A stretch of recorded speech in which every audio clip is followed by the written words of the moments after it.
Welcome, everybody, to the RF Generation Collectorcast, episode 39. Bill! 39, wow. 39 of these stupid things. Can you believe people still tune in? They do? A few of them. Yeah, no, they're out there. They're awesome. We appreciate it. Unfortunately, Bill, our wonderful, beloved Crab Master could not be with us. It's fortunate for him. He needed some mental health time off. And I'm thrilled to report that he's told us just earlier today that he has no fewer than 6 hours in Persona over the last few days. Yeah, and he finished, Dying Light on PS4 or something like in a day? Yeah. So he's so he said, okay, you're playing video games on vacation. I guess you must be relaxed a little bit. And he said, yeah, it's been fantastic so far. He's down in he's actually down in our country right now, down in the U.S. and. I'm actually going to be where he is now in like a month and a half. I was like, I just missed you. But yeah, he's down with the fam on vacation, so we're glad to have him get some time off. Slumming it in the States, right? Yeah. But, we can't not represent our great neighbor to the north. So we've brought some substitute Canadians on this time around, right? Yep, got some sub-cans, and we got some good ones. We did, some fantastic ones. So I'm going to take a moment and let our guest introduce himself. So Pam, do you want to get started? Sure. Hi, I'm Pam. I've been listening to the show for a while. I'm a big retro gaming fan and actually fan of basically all games. I have a YouTube channel called Cannot Be Tamed, where I talk about retro games, new games. I do vlogs and things. And I also have a blog by the same name, which is a little bit neglected for the moment. But yeah.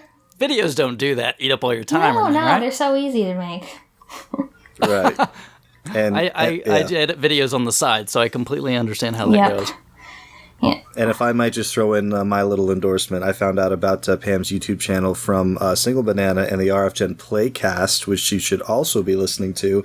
And that's when I started watching Pam's channel not too long ago. And I got to say, it's something you should go and check out. I'm having fun with it so far.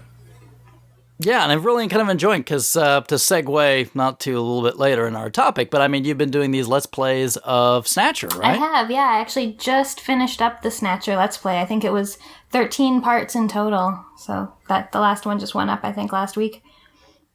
Yeah, I watched some of those, and I've never played through Snatcher. I don't own that one, but a little interesting. It's kind of weird in places, but I guess it's of its era, right? Yeah, it's of its era, and I think it's sort of a Kojima thing. Most of his games are a little bit on the odd side. Yeah. I was going to say, Kojima game, weird? Yeah, no doubt. At least there's no Li Lo Lu Li Lu. What is that? Oh, they're in there. We just don't know about them yet. And also joining us is Will. Will, you want to introduce yourself? Hi. Hi, I'm Will. You may know me from Twitter. I do. Of course you do. We talk all day. It helps me get through the work day. It's Me too. You and Tom just really make the time fly by. Other than that, you may see me on Instagram. Both my handles are WattsWC. I'm also on various forums, Nintendo Age, Sega Age, RF Generation. And yeah, I don't really do YouTube and stuff like that. I'm a little camera shy, so I let Pam hold down the fort for that in this house. Now, Pam recently did like a thing like ask questions or something, and my question was like, hey, how come you haven't had Will on camera? So tell me, what's the deal behind that? I'm just not a camera guy. I'm camera shy. We've been together for a few years now, and I think maybe 3 or 4 pictures of us exist. I'm just not a camera guy at all. So it'll happen maybe one day, but not in the near future. Now I see like these few pictures though where you look like you're ripped, like you spend 7 years at the gym every day or something, and you're like, I'm eating pure protein something or other. But no, not photogenic. Is that the deal? Apparently not. Well, I've had my pictures taken a lot, and I'm probably about as ugly as a brick wall. So I mean, what's your excuse? You're silver fox. I saw the hair. Please tell my wife that, will you? I sympathize with being camera shy. I don't sympathize with being very fit. You've got a nice shape going, Bill. That's one of my resolutions, if you can put it that way. is to address that nice shape. My wife is on a health kick. She's doing she did like this sugar detox thing. Do you know what this is all about? Where you just no sugar for like a week? I've been on that detox for about 6 months, and it's really, yeah, it's pretty good in terms of weight loss and stuff like that. But it's tough. It's very tough. Yeah. Yeah, I mean, I'm no health nut. I'm not horrible or anything, but I would be pretty mad if you took my sugar away. A good friend of mine, one of the guys organizers of the Retro World Expo, he did 21 Day Fix, last year. Lost a good amount of weight, kept it off, and he did a couple more rounds of it. And I was talking to him, and I said, "So, what's the hardest part?" And he said, "Really, it's like when you first start it." It's zero sugar, so nothing in your coffee, nothing in the food, absolutely zero. And then as you progress through it, you can introduce a little bit. But I mean, the whole idea is that you're not fighting the battle on both fronts. You're not doing all this exercise and then just putting things in your body that are fighting the cause. So I can imagine it's a huge amount of discipline, and that's going to be our next step, we hope. All that horrible stuff tastes so good. That's, you know what? If it were easy, the country wouldn't look the way it looks. That's America right there. Yep. But also kind of talking about Sega. Well, you got a pretty good Sega collection going, right? I do. I've got some things. I've got... just some things. Some things. I'm working on putting together a full Saturn set as well as Sega CD. I'm a little over the halfway mark for both of them. I'm finding that the titles I am missing now are sort of like Madden 97 or ESPN basketball. So it's hard for me to justify ordering those online. Really? So I'm kind of hoping they'll show up somewhere eventually locally. I'm sure Crabby's told you guys our dollar here is just the worst. So yeah, no, I know. I watch it. Yeah. So importing stuff is not fun right now. So I'm kind of holding out. Yeah, your guys' money is like a horror show right now, right? Yeah, for sure. Yeah. And we're going to the States in a week or two, and so that you're going to MagFest. So I'm very very excited for MagFest. Not excited to pay for anything at MagFest. Yeah. You should have prepaid 6 months ago, and you would have been fine. Yeah, I didn't know you guys were going to be there. I will be there on Saturday. Oh, awesome! Really? You should definitely come say hi then. Yeah, we'll hook up then, and we might have some stuff to announce there. So I guess we'll see what happens then. Cool. Intriguing. Yeah, because I invited these two, Bill, to come to Retro World Expo, but they couldn't make it. Yeah, it's it's a whole other country. Well, it's not the couldn't make it thing. It was only one day, and we were gonna drive down, and it's about excuses. And it was excuses. My birthday weekend as well. I offered to sing you happy birthday if you came. That's true, you did. I don't know if that's sweetening the pot. It's probably not. You guys missed out. So wait. So what you're saying is, if the event were more than one day, you'd be more likely to come. We'll be there 100% if it's at least 2 days. I guess we'll see what's going on pretty soon. Well, what do you know? Ooh, foreshadowing. Maybe we will get to hang out a little bit at some point in time. Yeah, I'm not going to be able to make it to MagFest. It's just terrible timing for me over on that side. But that's cool. If you guys can meet up with Bill and say, hey, that would be fantastic. I would love to get there sometime. I've got a lot of friends that go. It's just, man, February is the worst time. Yeah, it's tricky. And every year before this one, it was the same thing. It snuck up on me, and I'm like, oh, I can't make it. And this year, for the last few months, I was like, okay. It's on the calendar. My wife knew about it. My work knew about it. So I was like, okay, it's happening. So I'm only I can't go for the whole thing, but I'm going to get down there. Me and Chris from Retro World are going to get down there Saturday to Sunday.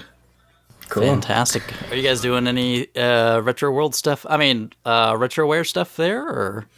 John and Lance are. Okay. They are guests, and they'll have a Retroware TV panel.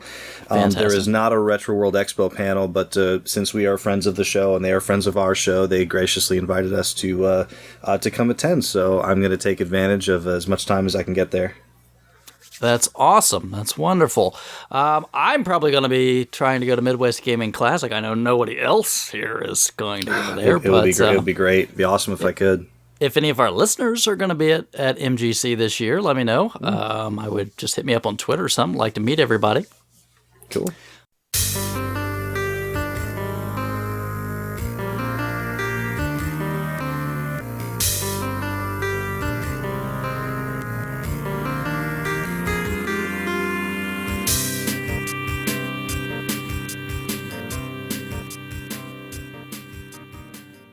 Hey everybody, you know all about our sponsor, Off the Charts Video Games. We talk about them all the time. You can find them at otcvideogames.com or OTC Video Games on social media like Twitter and Facebook. I really encourage you to follow them so you can get an update on all their products. Remember that you can always use our discount code Collectorcast to save 5% on your purchases, but I want to tell you about a couple new things that are going on with OTC Video Games. As usual, you can still buy the great products that they've been selling, so used games, individual boxes, manuals. You see pictures of the actual items that you're buying, not just some generic stock photos. Buying from them, if you buy over $50 worth of product in the US, they're going to give you free shipping. They also buy used games and consoles. You can get with them. You can turn that into store credit or cash. If you sell them more than $100 worth of items, they're going to give you free shipping of the stuff to their store, so it's a great deal. They've opened a brand new store in the Culpsville, Pennsylvania area, so if you're out that direction, I really encourage you to stop by their store, take a look, tell them that the guys from the Collectorcast sent you over. I also want to mention something new. They've got a nice new clothing line that's available through their website, so kind of cool video game related apparel. And the big thing is their new rewards system. So the rewards are really pretty cool. You can earn these doing a variety of things for store credit. One big thing you can do is you can refer your friends. There's no purchase required to sign up to get an account. So you can sign up for an account. Just for signing up, you're going to get some points. You can accrue those points towards your credit. And if you make a referral, your friend will get 5% off their first purchase, and you're going to get 500 points, which is redeemable for $5 in that store credit. So again, keep that in mind. No purchase necessary. Refer your friends. It's going to help you get some free store credit. So again, just a quick reminder, you can find them at otcvideogames.com or on social media, OTC Video Games, Facebook, Instagram, Twitter. These guys do great work. I really recommend that you check them out. And don't forget our coupon code CollectorCast.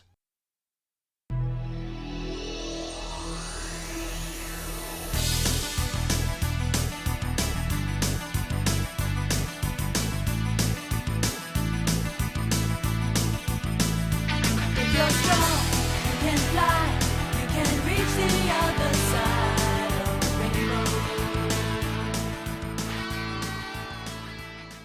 Well, that's great. So, as usual, we like to start things out when we've got them with some listener questions. So we get some good ones, we get some entertaining ones, and so let's crack these open for a minute. So the first one is from our own Gray Ghost, Sean Gray on Facebook. Sean. He's our only Facebook question this time around, but he asked, well, this is a longer one, so I'm going to try to make it sound dramatic. Have you gotten into any... I didn't start that well. Have you gotten into any already established musical artists, not video game composers, by discovering their songs in a video game? And he says, I discovered Tom Veck in Grand Theft Auto 4 and Dylan Francis in Saints Row III, and they ended up becoming some of my favorite artists in real life. It's a great question. I started a thread like this on RFGen a while ago. I've got several in my mind, but I'm going to let our guests go first. See if Will and Pam have anyone they've discovered, non-video game composers they've discovered in games.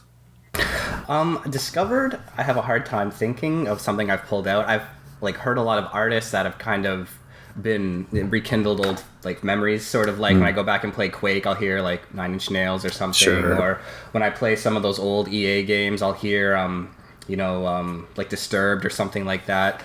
But other than that, nothing that I've really found a new artist and gone out and actively seeked their music. Maybe Pam has something to add.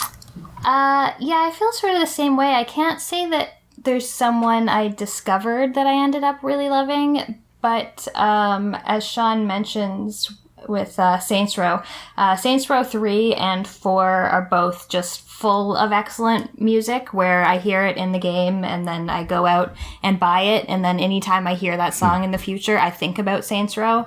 So that's one of the games for me that, it's not necessarily that it makes me discover new music, but sort of remember old music and add it to my playlists.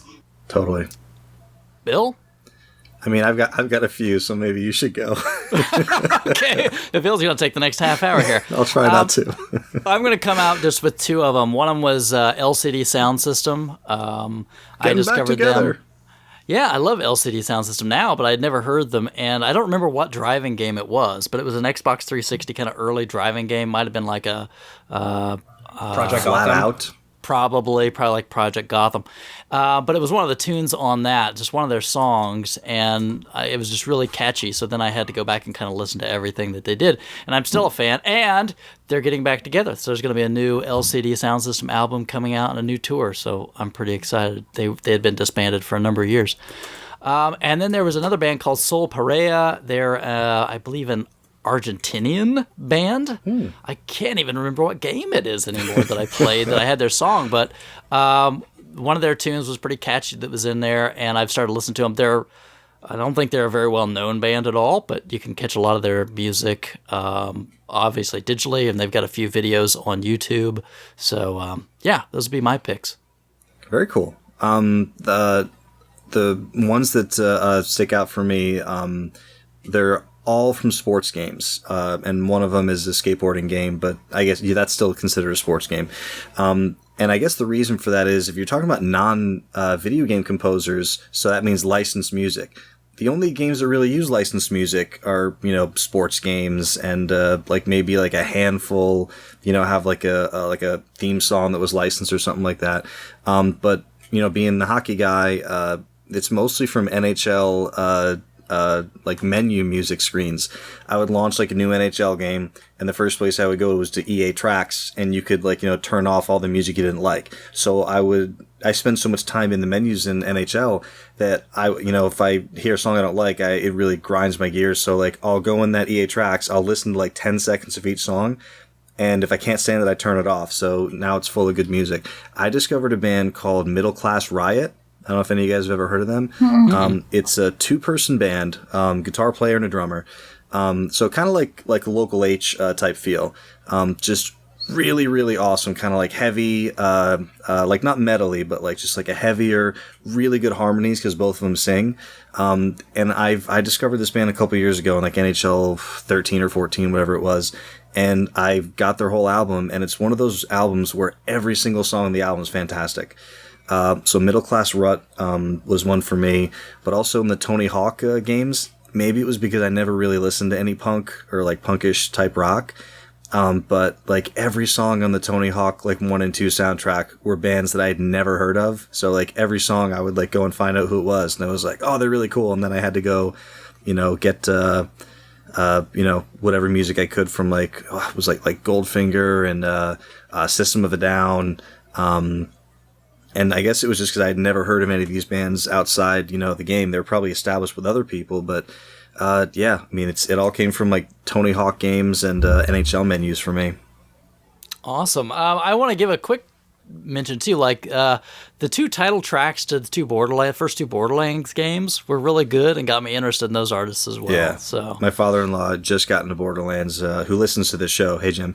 And he just, I introduced him to Borderlands, and he kept playing the intro over and over again just to hear that, like, what is it? Ain't No Rest for the Wicked.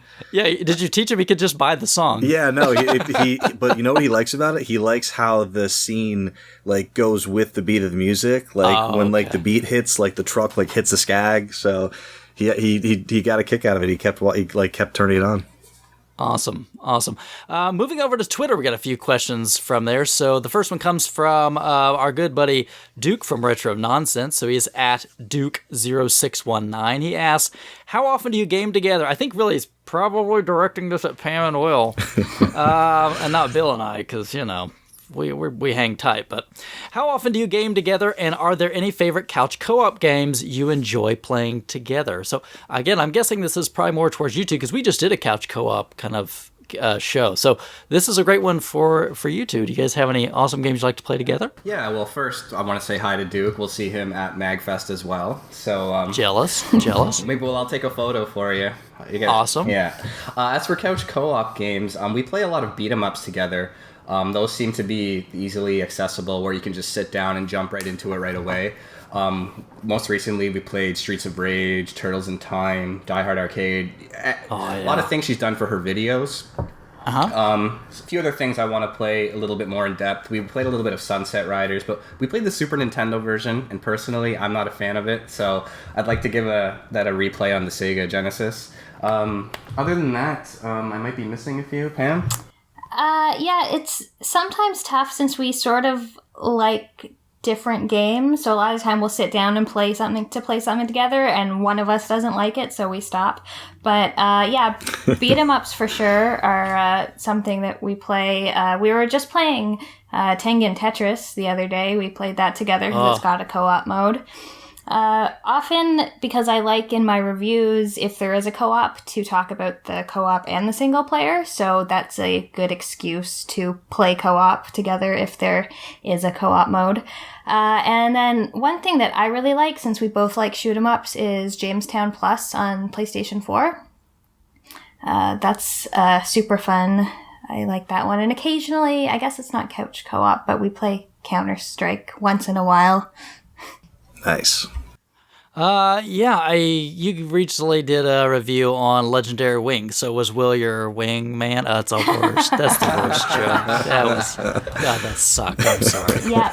I had to put you through that. Yeah, he was. We didn't end up playing that one for very long. The slowdown sort of kept us out of that. But other things like Rescue Rangers, I think we played together for the review. I'm sure there was more, but that's all I can think of right now.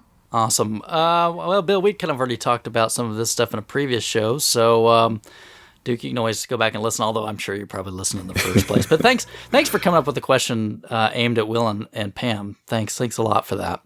Up next, we've got Rich at The Single Banana on Twitter. He says, does Will think he could bench press the weight of his entire collection? I don't think so, no. I'm looking at these shelves. I'm eyeing them up and down as I was reading the question. I don't think so. There's about 5 of them, and they're pretty heavy, so it's a struggle even to move them. Rich, I don't know what's wrong with you, buddy, but there you go. Up next, we've got Raul Romo. I love saying his name. Oh, it's great.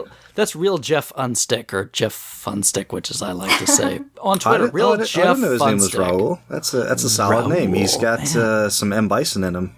Doesn't Raul Romo sound like a wrestler name?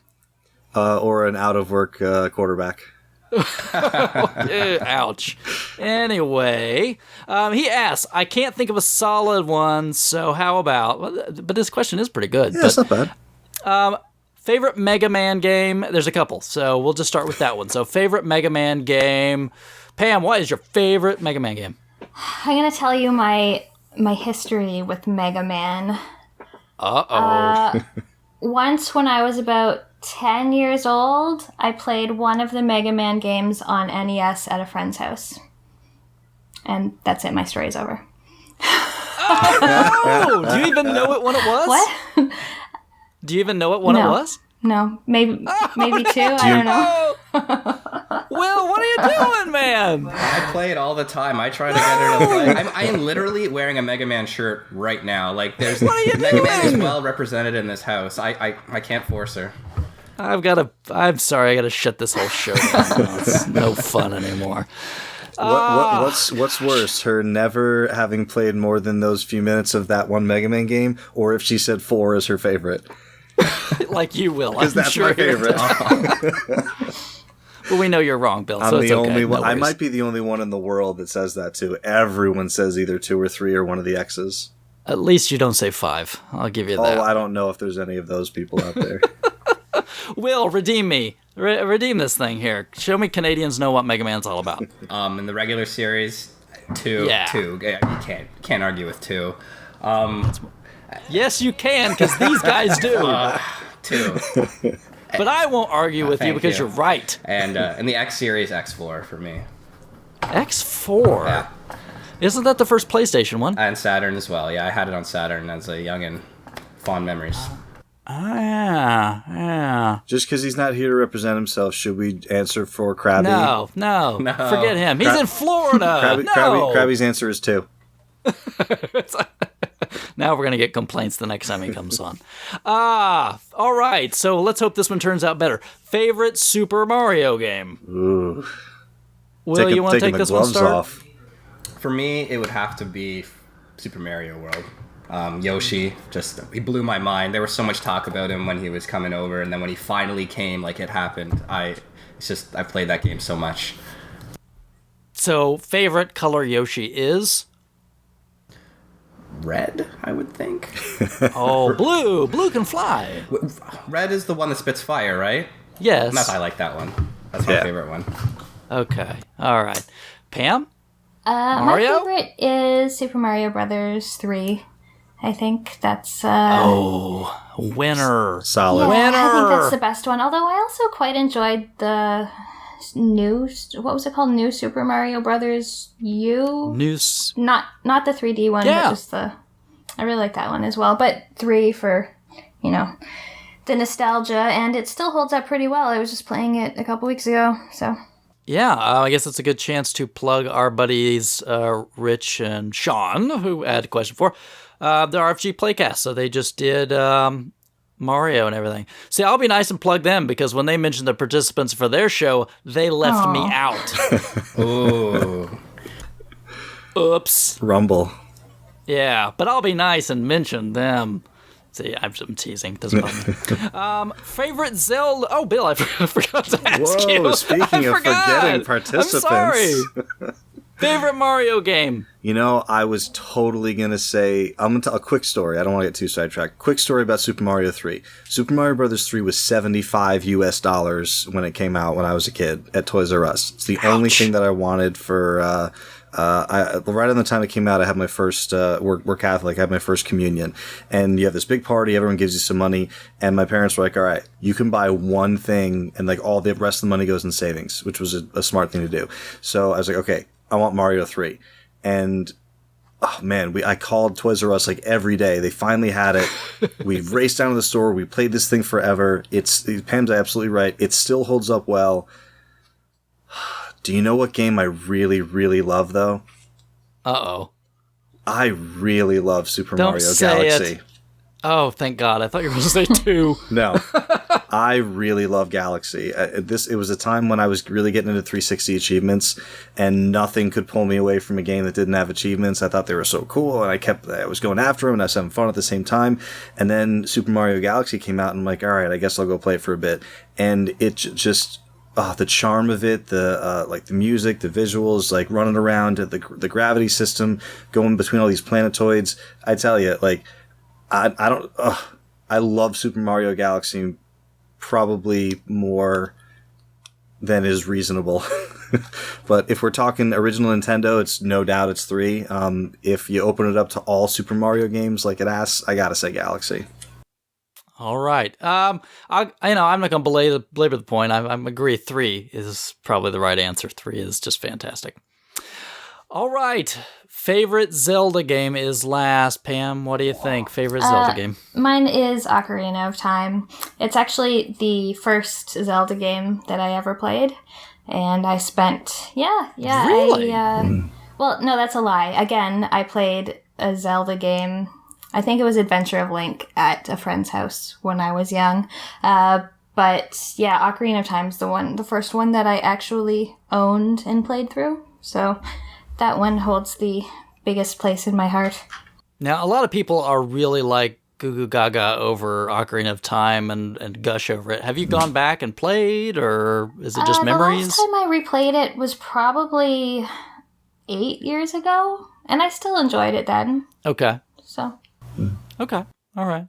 Even Water Temple and all, huh? Water Temple and all. I figured out exactly what the difficulty in Water Temple is. It's a hidden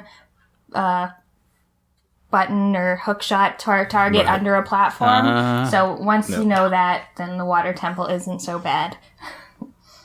Yeah, they actually added, I don't know if you haven't played the 3DS remake? No. Yeah, they added like some arrows really? in the temple. Yeah, so people who have only ever played the like the 3D version, they're like, I don't know why everyone thinks this Water Temple's so hard. I just follow the arrows. Yeah, the big sign that says "Over here, dummy." Will, what do you think? Favorite Zelda game? So my Zelda game or Zelda history is similar to that of Pam's Mega Man history. I'm not a big Zelda guy. The only time I ever owned a Zelda game was the 4-pack that came with the GameCube, if you remember. Oh, cool. Yeah, I sold that at Toys R Us. Yeah, it came with like Ocarina of Time, Majora's Mask, and I think came with 1 and 2, the NES version. Correct. Yeah. Yep, that's correct. Only one I ever played on that was Majora's Mask, and I mean, I liked it okay, I guess, but when it, like later on, it kind of got some value to it, and I sold it when people were like, I need to have this pack in, so... Yeah, I'm not really a crazy Zelda guy. I know I lose a lot of internet cred for that, but sue me. You're a Sega guy. Yeah, it's okay. thank We you. get it. Bill, this is where you get to gush about Zelda. I'll try to keep it short. The Zelda 1 on the Nintendo was the first one, that we had. We've been crazy Zelda fans forever. And like most people in the world, I probably would have said Ocarina, within like 5, 6, 7, 8, 10 years from Ocarina coming out. I have played it a few times in the last couple of years, once on the the Virtual Console and once on the 3DS, and it's still a great game. But I really, really, really think that Wind Waker deserves to be in the conversation, and I didn't think that when I first played it. It took a long time for me to get into it, and I gotta tell you, I love Skyward Sword. And I know that they're newer ones and people like to look back to the classics and everyone's going to say, what about Link to the Past? Because Link to the Past is amazing. It's a really, really hard question. I really love Skyward Sword and Wind Waker. So if you forced me, I'd probably say one of those. All right. I'm easy. It's Link to the Past. Yeah. Link to the Past on Super Nintendo is just fantastic, and it's really hard to find anything wrong with that game, and I remember playing it not too long after it came out. I didn't have a Super Nintendo yet. I was a Sega guy, Will. And I borrowed a Super Nintendo from my friend, and I had borrowed Final Fantasy II and Zelda, and I played those. He was nice enough to let me borrow that before I eventually got a Super Nintendo, so... but just... fantastic game. Just that light dark world kind of thing is just a lot of fun, and you do discoveries. You're always trying it out everywhere to see what you can find. So yeah, I really enjoyed that one. So thank you, Raul, for those questions. Yeah, that it was awesome. This next one I really don't know how to handle, but But you put it in here anyway. sometimes. I mean, it's nice that some people send those questions. Obviously, probably a gag question. But hey, it's Eric Bailey, otherwise known as the Nintendo Legend on Twitter. And he asks, if a deadly alien demanded that you eat an NES cartridge, it would kill you, how would you go about it? Bailey, what are you doing? Exactly, right? Salt. That's what I would say. A little bit of salt, one bite at a time. Anybody else? I Demanded that you eat an NES cartridge. Can I drink it? You could? All right. Yeah, can I put it? I would put melt it in the juicer. I'd melt it, and I would add some protein, and I would have it after the gym. Yeah. No comments. Okay. I would probably I would- grind it up, like maybe put it in a blender and mix it with something. But what Cocktail. part would I eat? That I think is a more interesting question. A really bad one. Panic restaurant. No, Come on, no, it has to be no. Panic restaurant. No, you would eat a really good one so you could absorb its energy. Oh, like a Mega Man 2 or something? There you go. Yeah, okay. How about like just like a Mario Duck Hunt? There's so many of those things, nobody would ever notice the difference. Then it would get rare. Maybe one of these days. All right, let's move on. Last set of questions. I've got 2 of these. One of these I kind of had to throw out. Sorry, Tom.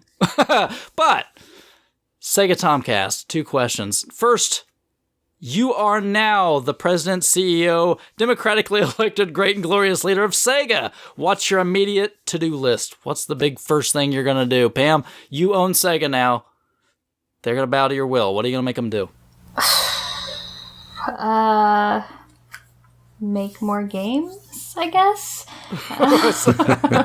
I mean, I know some people want a new console. I don't particularly think we need any more consoles. So, yeah, just put together some good first-party games and I'd be happy. All right. Well, you got to have some of these stored up Dreamcast 2, somewhere. Sonic Boom, launch title. That's all I want. Tom. Oh, I'm sorry, Tom. Sorry, Boom. Oh, man. If I was in charge, I would say, even if you have to abduct him, go get Yuzo Koshiro and make me Streets of Rage 4 in 2D with sprites. Have you seen that Beats of Rage that they were doing? That sort of PC type of Yes. thing? Looks fantastic. Yeah, and have you ever seen, what is it? There's, I can't remember the name of it now, but there's basically like a Streets of Rage remix game for PC that they did, where it's like all the different like stuff from all 3 games in one. Is it like still the same graphics? Yeah, they took all the sprite work and stuff. I'd have to look it up again. It's been a few years since I looked at Yeah. it, but you guys can go find it. A little I've Googling. never heard of that. That's pretty cool. Definitely check that out. Especially after our discussion today, how like we got the crappy Streets of Rage 3 and the bare knuckle was the better Japanese version. That's right. I mean, a little S&M leather and cross-dressing and different. It's fine. Nothing wrong with it. It's good. It's good. Bill, your Sega master, what are you going to do? CDX is going back into production. The Neptune comes out this holiday. Neptune. Yes. And More 32X games, right? With you have to release 32X version 3, Virtua Hamster, the game that you've been waiting for. I was just going to mention that. Is finally coming to a spinning wheel near you. That game looked amazing. Well, Virtua Hamster and what is it? X-Men, whatever it was called. There was an X-Men game, and there was a Castlevania one that got canceled as well. Yeah, X-Men made it to early prototype stage. There's playable prototype code of it out there somewhere, and there was a cool spot got repro'd. It was pretty much finished. Cosmic Carnage 2. There you go. The Reckoning. Now, this last one I think is a question that I really do kind of want to get into because we talk a lot about older games, but this is a very prescient question. So, Tom, I guess I should say he's going by his other internet handle here. So we've always mentioned at Sega Tomcast, but he's going by at the Pocky X now. I think that's his public account, so you can follow him there. He says, looks like the HTC Vive or Vive, or how do you say that? I don't know. I was wondering that the other day. I don't know. I don't know. But I'm going to say Vive. So let's say, looks like the HTC Vive will require a room dedicated to move around in virtual space because it has like these lighthouses and whatnot. Is it worth the trouble? I guess I want to kind of spin this into VR just in general. So Oculus, Vive. So Hey, real quick, I just Googled it. HTC clarifies it rhymes with 5. okay, Vive. All right, and not Vive. Because you remember, like, anyway. Anyway. So, Pam, I'm going to pitch this to you. So, virtual reality, just in general, like, this is right, it's coming, like, ridiculously soon. What are your thoughts? Any interest? I mean, is this realistic? Is this going to flop? I don't think it will necessarily flop. I think it'll have its sort of niche audience. But it's not something that I particularly have an interest in. I'd like to demo it at some time to see what it's like. But just in terms of how it works, it seems a little bit difficult. It's a tough sell for me. I mean, when I'm playing a game, I'm also, my dog's bugging me, Will's bugging me, I'm on my phone, I'm on Twitter. So I can't, the thought of having something strapped across my eyes so that I can't interact or see anything else in the room seems like it's not something that would work for me for more than, a few minutes at a time. And there also seems to be a bit of a space requirement. And I live in downtown Toronto, so space is not something I have a whole lot of. But yeah, I'd like to test it out to see what it's like. But for me personally, it's not something that I'm terribly interested in for my normal gaming needs. Will, what about you?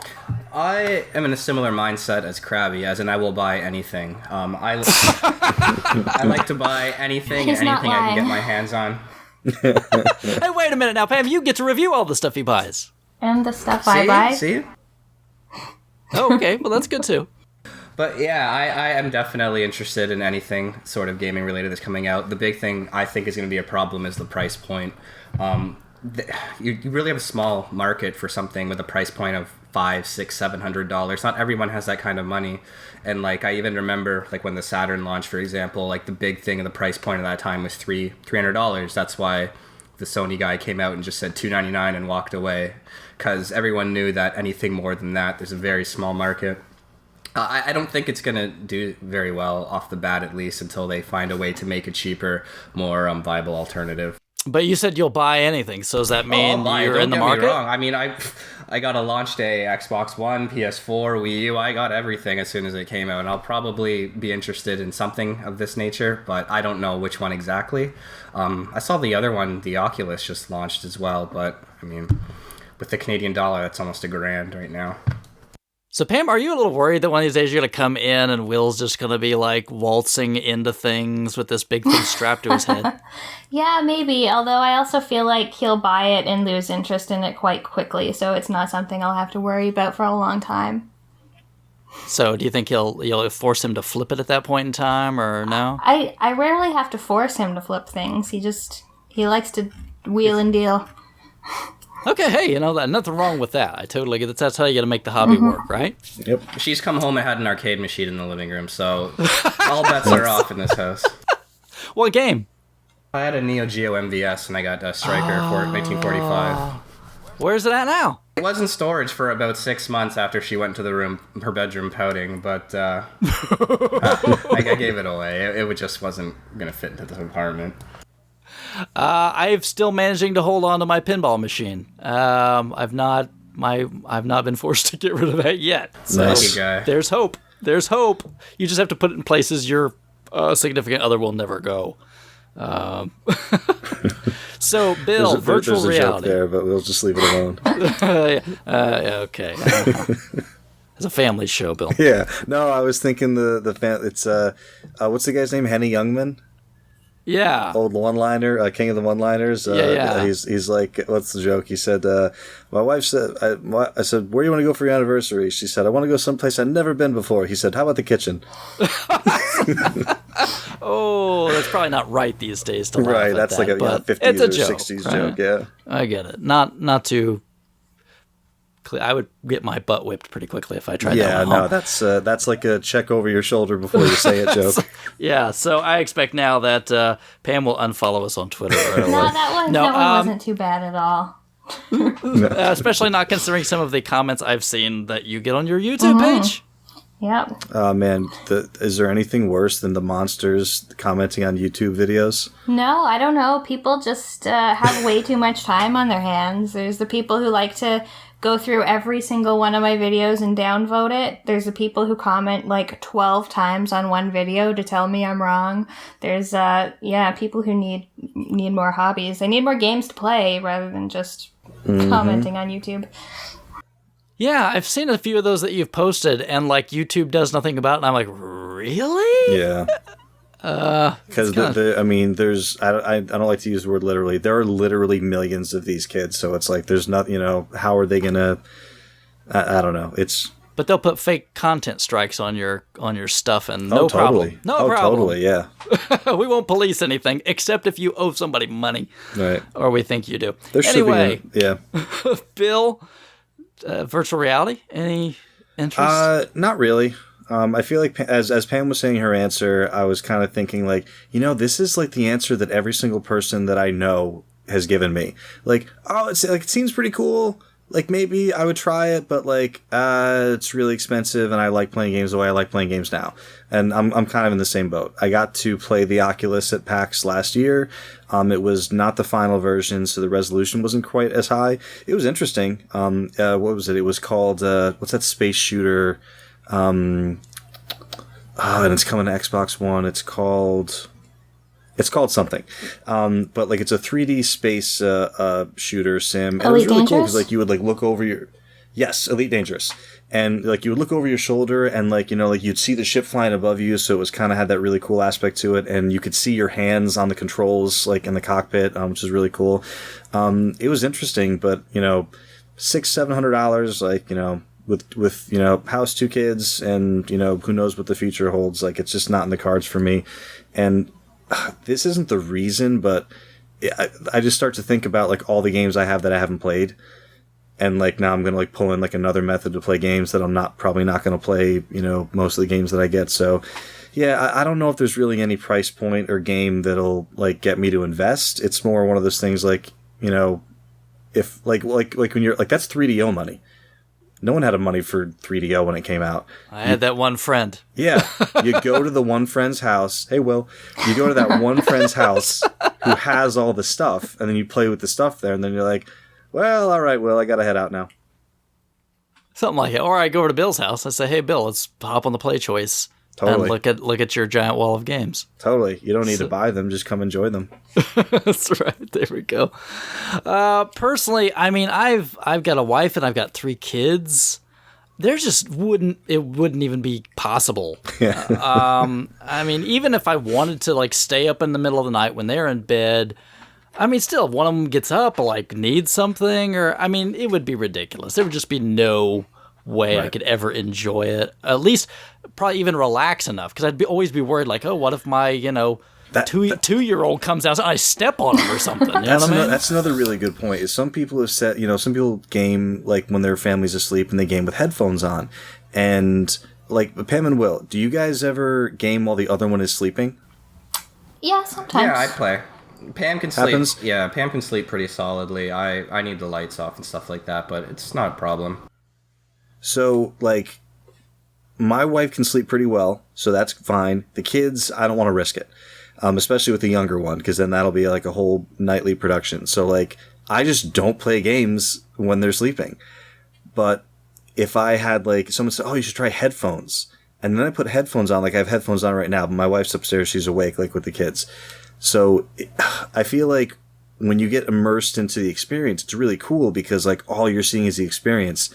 But, like, then, like, someone taps you on the shoulder, or, like, a cat, like, you know, like, walks by and, like, grazes your leg, and you lose your mind because you're so into the game that, like, it pulls you out of it. Like, so I kind of feel like it's a double-edged sword where, like, the immersion is the whole point of putting that thing on your head, but it becomes such a, like, a production just to, you know, get that immersed in something that, yeah, I really don't know. I don't think it's, I think you put it the right way. It's a niche, and there's going to be people who, you know, put the money into it and grab one and have people over and have fun with it, and there's going to be people who don't have $1,000 to spend on it.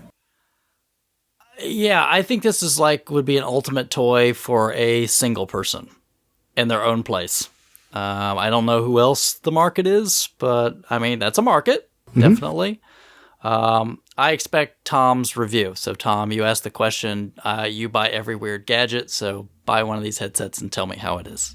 he's been going on about his smartwatch here lately. An NVIDIA Shield. Oh, that's right. He did just get a Shield, didn't he? What a sucker. Yeah. Who buys that? Tom did. Nobody. I love you, Tom. Don't worry. I love Tom, too. And I love Steam, but I have never for a minute of my life been remotely interested in trying a Shield. Well, I'm going to mention this because Bill, you lament about being the only Steam person. So, you know, Pam and Will play some PC games. So if you ever want to talk that stuff, you got people to talk to. You ever want to do a show on that stuff, you got people you can talk to. Steamies. Where my Steamies at? Yeah, I play a ton on Steam, although mostly indie stuff. I like to play my AAA on console, which is why I'm upset that XCOM is only on PC. And no controller and support. no controller support except for the Steam controller. There you go. Uh-oh. Yeah. So it's that was a surprise. I mean, I that's probably a whole other topic, but I was really surprised when they said that. I read that today. Yeah, Bill, you're because you're big on XCOM, right? Huge. Love XCOM. Love Enemy Unknown. Love Enemy Within.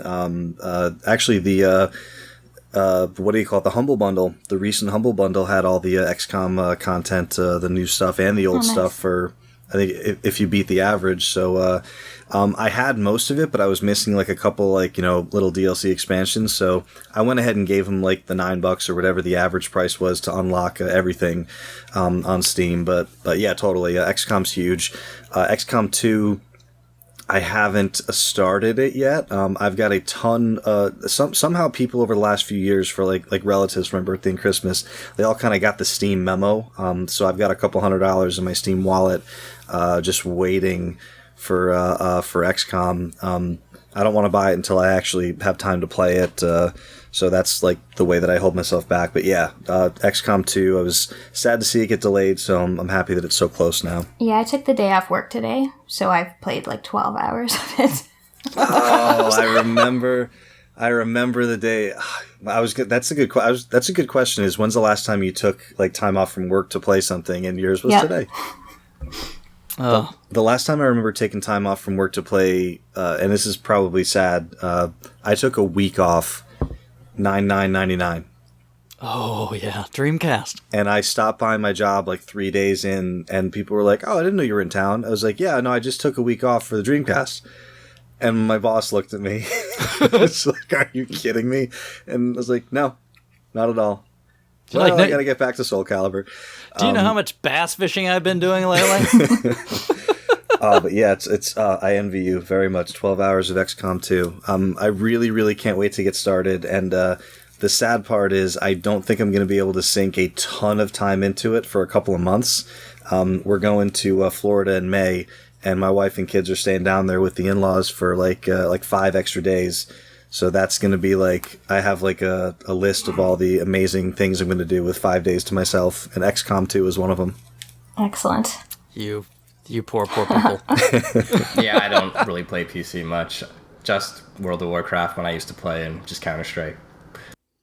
Now, Rich used to be a World of Warcraft player, and I've never touched that thing in my life. But a lot of people have that affliction, or at least that former affliction, right? Yeah. Oh yeah, it's big. Yeah, It's a time sink. Just you can't really focus on anything else when you're playing that.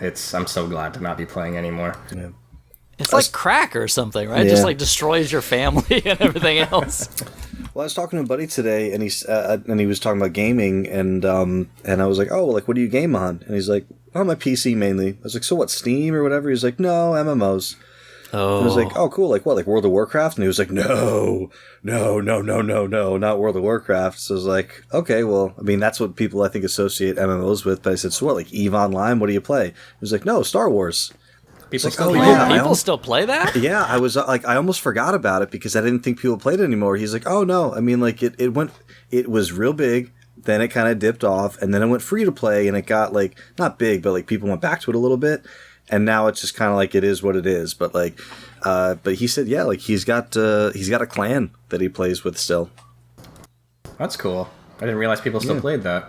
Yeah, that's kind of what I thought. I was like, that's still on. Yeah, Okay. still a thing, free to play. Isn't that EA owned? I believe published, yes. This BioWare did that, I would right? have thought they'd flip off the servers by now. You know EA with their server flips.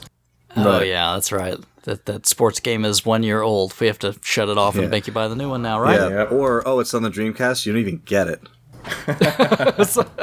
Can't support those jerks. You get the 2K version. Well, I want to thank everybody very much for all of the questions that you sent in. As always, feel free to shoot those over to us on social media, so Twitter and Facebook.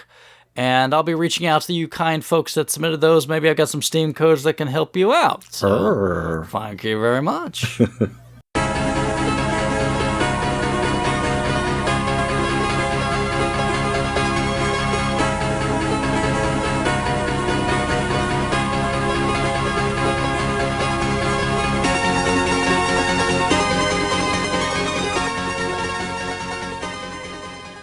Okay, so this time around, we wanted to spend a little time and talk about a beloved, if often neglected system, the SEGA CD. And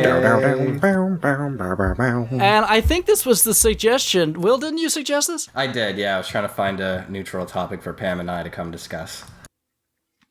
So I have to ask. So I mean, obviously, Will, I know you're big into Sega and the Sega CD. So why did you go? I think Pam will be okay talking about this topic. Or Pam, were you happy that he volunteered you to talk about Sega CD? I actually didn't know that he was the one who volunteered this. But of this, So now we've gotten him in of the trouble. Sega consoles, this is the one that I find the most novel and interesting. All right. So you can beat him up later when you go, why did you do that? Sorry, Will. I had to tell you. That's all right. But let's talk briefly. We'll do a little introduction, and then I want to talk about some memories. But Sega CD came out in the U.S. in 92, released in Japan in 91, at a retail price of $299 in 1992. That was a lot of money. It wasn't 3DO money, but it was a lot of money.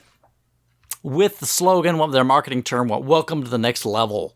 Or what was it? Welco Tiha Nakas or whatever, Yeah, right? that's right. It was like the square. Yeah, welcome home. I don't know. I can't do it anyway. But that was kind of their thing, and it was this big marketing campaign around like, "What are you doing playing your crappy Nintendo? You should play Sega CD. It's cool." But it launched with a bundle, so it was originally a tray drive machine, the Model 1. It came with some pretty good pack-ins for the price. So you got a CD and G graphics disc, which was supposed to be a big thing. Was Colors of Modern Rock, had some music and like graphics that went along as you play them. It came with Soul Feast, Sherlock Holmes Consulting Detective, and the Sega Classics 4-in-1 disc. I just want to kind of quickly mention some memories I had. I won't spend too much time, but I happened to go to Summer CES in 92, which was in Chicago. Normally CES is closed to the public, but for whatever reason that year they decided that they would have a public day and let people in. So I'm not too far, probably about 5 hours. And so I was like, I have to go. And you'll probably say, well then, Chris, man, you must be really old to have driven there in 92. But yes, I am. But anyway, so went to the public day, and you got to see like all these vendor booths that, normally the buyers would see. So you had a huge Nintendo booth, big Sega booth. At the time, there was still a big NEC TurboGrafx booth. But one of the things I really latched onto there was that they had Sega CD. At the time, that was still the import. It was the Mega CD, but they were showing off some games that they were going to be launching with. And one of them that stood out to me that I remember playing was Black Hole Assault, which was terrible. But I do remember playing that one there and being kind of enamored by it because, like, ooh, CD, you know what I mean? Yeah. And like, wow, this is so cool, and it's going to be the future. But I mean, I saw a lot of stuff at that show, and it was pretty cool. And obviously, NEC did it first with the Turbo and the PC Engine, but I think Sega, at least in the US market, was the first really big plunge into CD gaming. So I saved my pennies up because I was, of course, wowed, and I had a job because I'm that old. And I bought a Sega CD at launch, and I did enjoy it a whole lot. But I'm sure we'll talk about some of that in some of the games as we go through, but that's a little bit of my history with it. I'm going to guess you guys may have come into it a little bit differently than I did. So, Will, since you're a Sega guy, how did Sega CD hit you? So, I mean, we were speaking earlier about that rich kid we all knew in school who had everything. So there was the rich kid, and I was probably 92, 93, 10 years old at the time. And we went over to his place, and, being Canadian boys, he's like, let's go outside and play some hockey. Let's go do that. I'm like, no, man, I want to go inside and play the video games. Because everyone on the playground was talking about how Brendan had the Sega CD, but he wanted to play some road hockey first. So we played some road hockey, and we finally went inside and checked it out. And he had the Model 2, and it came with the Sewer Shark pack-in. And when I first saw it, my mind was blown. I'm like, oh my God, it's a real person. Like, I was just blown away. But when we started playing it, I'm like, oh, cool, I guess. Like, this kind of sucks. And he didn't have anything else except Sewer Shark. So You're gonna hear about Sewer Shark later. so my first memory wasn't too fond, but it was just mind blowing at the time to go from like our 8-bit Nintendos or our Genesis to see like a real man on the TV talking to me. So yeah. Pam, Sega CD. Well, as far as memories go, all my Sega CD memories are quite recent. I had never touched a Sega CD before Will bought one a couple years ago. So, but I have a weakness for corny FMV games. So it's a console that's sort of right up my alley. And though I wouldn't say that all the games are good, I still find a lot of them just super interesting, and these like great little historical relics of developers going, ooh, look what we can do, and then doing it in like the worst way possible. I've noticed you've done a lot of reviews over Sega CD games on your channel. I like the system a lot. You're enamored with kind of the early multimedia library kind of thing, is that it? Yeah, basically. So when are we going to see the review on Compton's Interactive Encyclopedia? I had that. I had Compton's, and I also had an Encarta one, which had this little trivia game inside of it. I was actually thinking of that, of like educational games, but maybe one day. Maybe you'll get some interesting comments on that one. Bill, Sega CD, when did it hit you? I believe I was in a Caldor. Caldor. We get to hear about Caldor again. I don't know if you guys have those anywhere else in the country. It might have just been a Northeast thing. It was like a department store that is long defunct. It became Kohl's years later. I remember being in like the electronics section with my mom, and just, like the change of going from cartridge to disc. It was so exciting. It was like, how are they gonna get the game on the disc? Like, it's a disc, it's a CD. How do they get stuff on it? And like, you can't record to it, so there's a memory card. But like, it was such a cool thing. And I remember reading like in magazines, like about like, oh, CD, it's gonna, the digital quality sound and digital, everything's gonna be digital. And I was like, isn't everything already digital? Okay, never mind. It's okay. Let's just figure it out. But I wanted one so bad that my parents wouldn't buy it for us. The rich kid on our street, his name was Bobby. His parents bought it for him. So we went to Bobby's house. And oddly enough, even though we live in America where not everyone plays, and we call it street hockey here, they call it road hockey up north. Bobby was a hockey player, and he was in our little street hockey group. So I always wanted to go over there and play the Sega CD, and he always wanted to go outside and play street hockey. So it's an oddly similar story to Will's. Strange. Very strange. But he's right down the street. His name was Bobby, and before the Sega CD, I mean, he had everything else too. Like, that was the house we played the Jaguar at, Alien versus Predator over there. He had like the Genesis before, like everyone had a Genesis, but he had all of the games. So like, a new game came out, okay, let's go to Bobby's house. He definitely has that new game. But yeah, so the thing is, he had a Sega CD. He didn't have a ton of games for it. We played a lot of NHL 94 at his house, which is the same as the Genesis game with longer loading times and like different sounds. But I was really, really, really into Sewer Shark. Like, probably like what's the word? Not justifiably so. Like, it's not one of the classics of our time. But something about it, like, I really liked it. And like Pam was saying about like cheesy FMV games, there are like 3 or 4 cheesy FMV games that I cannot get enough of. One of them, Sewer Shark. Have you guys played Fahrenheit yet? I haven't played that one yet. The firefighter one, right? Yeah, the firefighter one. One. Oh man, as far as like cheesy FMV games go, like, you can't do better than Fahrenheit. So Fahrenheit really got me. I was really intrigued about Ground Zero Texas. It's a really cheap one. You can find it, like less than $10. It's not really a great game, but what really freaked me out about it as a kid is if you died in Ground Zero Texas, nuclear explosion and the world is done. So like, game over it felt more permanent. It was like, and as a kid, I was like, oh, I killed people. like all of Texas is dead now, and it freaked me out. Yeah, and like I guess like as an older person, like you don't really think that way anymore. But I remember seeing like I shot the wrong person, and it was like, what are you doing? And then a nuclear explosion happened, and that's just their quirky, funny game over screen. And I dropped the controller, and like my hands were shaking, and I was like, did I do that? Is that the television? But yeah, I was really, really intrigued with the Sega CD, but I had to play it at like, friends' houses and stuff. But, so for me, I didn't really get into a lot more of the other games besides those first, handful until years later when I had one, like when I got a job. Cool. So you, Bill, that was like Sega CD Model 2, right? Absolutely, yeah. I didn't have a Model 1 until a couple of years ago when I bought one from Chris when I started collecting. The Model 2 was all I ever knew because the Model 2 Genesis is what we had. So when I finally got one, I just thought they looked better together.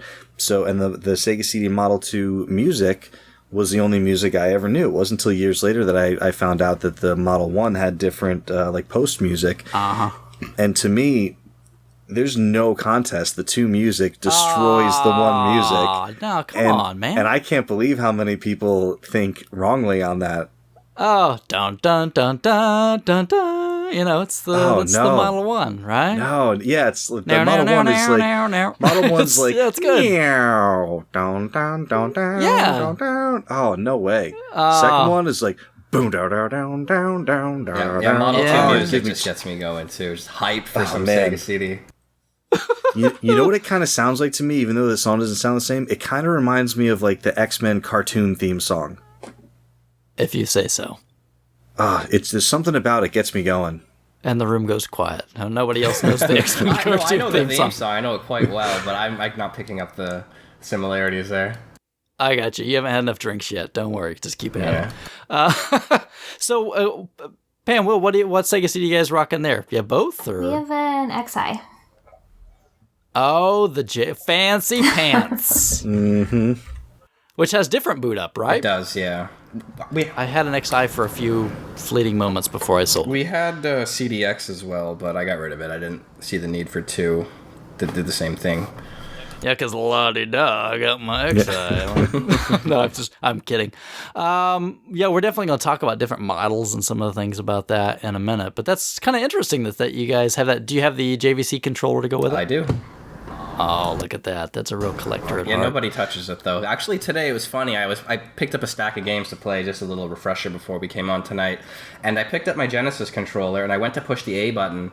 And it was gone. There was no A button in the controller. I have never in the history. What? It just fell out. Like nothing banged it, nothing touched it. Oh, that's what you think. Maybe somebody didn't tell you when they broke the controller. Yeah, maybe Pam did. I don't know. But there was just no A button in the controller. My mind was blown, so I had to go get a backup. But I've never seen that before. So come clean, Pam. You're playing some Snatcher and you had to hit like A to forward like 500 times and it broke off? Yeah. Well, Will set up his CRT TV right beside my computer in my little area, Yeah. and he took away my shelves and things. Uh-oh. So, I got mad. The controller might have broke. I don't know. Payback is no fun, my friend. All right. So, I want to talk about some of these kind of things that started out a little bit. And like I said, the first pack-in, they had these CD and G discs. It was the first one. It came with one, and that was kind of supposed to be a big thing where it's so cool. You're going to be able to listen to music and watch like graphics at the same time. Right. I forgot about CD. Is it CD and G or CD plus G is how you say CD it? plus G, I think, is the technical thing about that. But I think they just quickly totally abandoned it. I think they all supported that, but like it never got mentioned again. Right. Have you guys ever played around with, or do you guys have any of those discs? Is that like the Crisscross, Make My Band and stuff like that? Or Marky Mark? No. No? Is that something different? They're like totally non-interactive. Yeah. You just literally Yeah. play music and watch like some crappy graphics on your screen. No, nothing like Yeah, that. those are like make my own video. Like those are like legit Sega CD games. This was like you bought like a Pearl Jam CD or something, and it's the CD plus G version. You put it in a Sega CD, and besides listening to the music, there's like probably the equivalent of like a 1989 screensaver on your machine at the same time. But will you probably, if you have a Sega CD collection, you don't have this Colors of Modern Rock? I don't. In your collection? No, I don't actually. I don't. The only pack-in I have is from the list you originally listed. I only have Soul Feast, and I have the Sega Classic. But you said it was a 4-in-1. Did they re-release a 5-in-1 with the CDX later? Yes. Oh, that's the one that I have. Yes, they did. Oh, you got to get on that. So Sherlock Holmes Consulting Detective even had like a newspaper that went with it that had clues in the newspaper. Like a physical newspaper? Yes. Oh wow, that's cool. Yeah, so it was pretty. It was pretty cool. Was that released in like when like the original games came in like the cardboard boxes? Was that released as a standalone as well? I believe it was a standalone at some point, but it was the pack-in originally. I have to look out for that. That's pretty cool, especially with the newspaper. Yeah, it was pretty. Because it was like this full motion video mystery. You had to solve these mystery cases. You're Sherlock Holmes, right? And you watch like these little video clips, and then you can go investigate the scenes, and it'll reference certain things, and some of it's in the newspaper that you have to try to find information to help solve the case. That is amazing. That sounds like almost as fun as dipping your manual in water. Right. But yeah, guys, check it out. I think I still have all that stuff around for mine somewhere, but and I would definitely say track it. I'm sure it's probably dirt cheap. Is this Colors of Modern Rock, because it was a pack-in disc that came with it, and there was also just a regular music sampler. I'm thinking of maybe Saturn. Anyway, but check it out. If you at one point in time, if you're Sega CD collecting, you'll have to get it because it came as the pack-in, and just put it in and watch it for a minute. And it's got like a Jimi Hendrix tune and I don't remember all of them, but you'll watch it for a few minutes. You're like, oh, this is weird, and then you'll probably never watch it. Does it have Weezer on it, like the old Windows 95 CD? No, God, that would be cool. But no, this is pre-Weezer. Oh wow. No, Weezer was around in early 90s, no? Well, I mean, they weren't big, right? Because Buddy Holly was kind of their big Blue Album. Yeah, Buddy Holly was kind of their big breakout hit, right? Yeah, I remember that. I remember that being on the Windows 95 disc. Now that you mentioned I used to that, watch that all the time. I know. It was a good video. But yeah, then, so Soul Feast, let's talk about that one for a minute. So you've played that one. Have you played it recently? Yeah, not too long ago. Now, what they did was interesting. Like a lot of games at the time, Soul Feast first came out on Sega CD, and then later on they released a cartridge version called Soul Dees that obviously just didn't have the CD music and whatnot, and some of the cutscenes. So, I mean, I remember playing that at the time, and I was just so blown away when I would put that in and play it, and like there's like a fully voiced intro and everything in the front. My jaw is just on the floor, like, oh my god, the game is talking to me. You know what I mean? Yeah, but voices were pretty sparse back then, especially coming from like a Genesis or Super Nintendo. So hearing like clear audio was just mind blowing at the time. Right.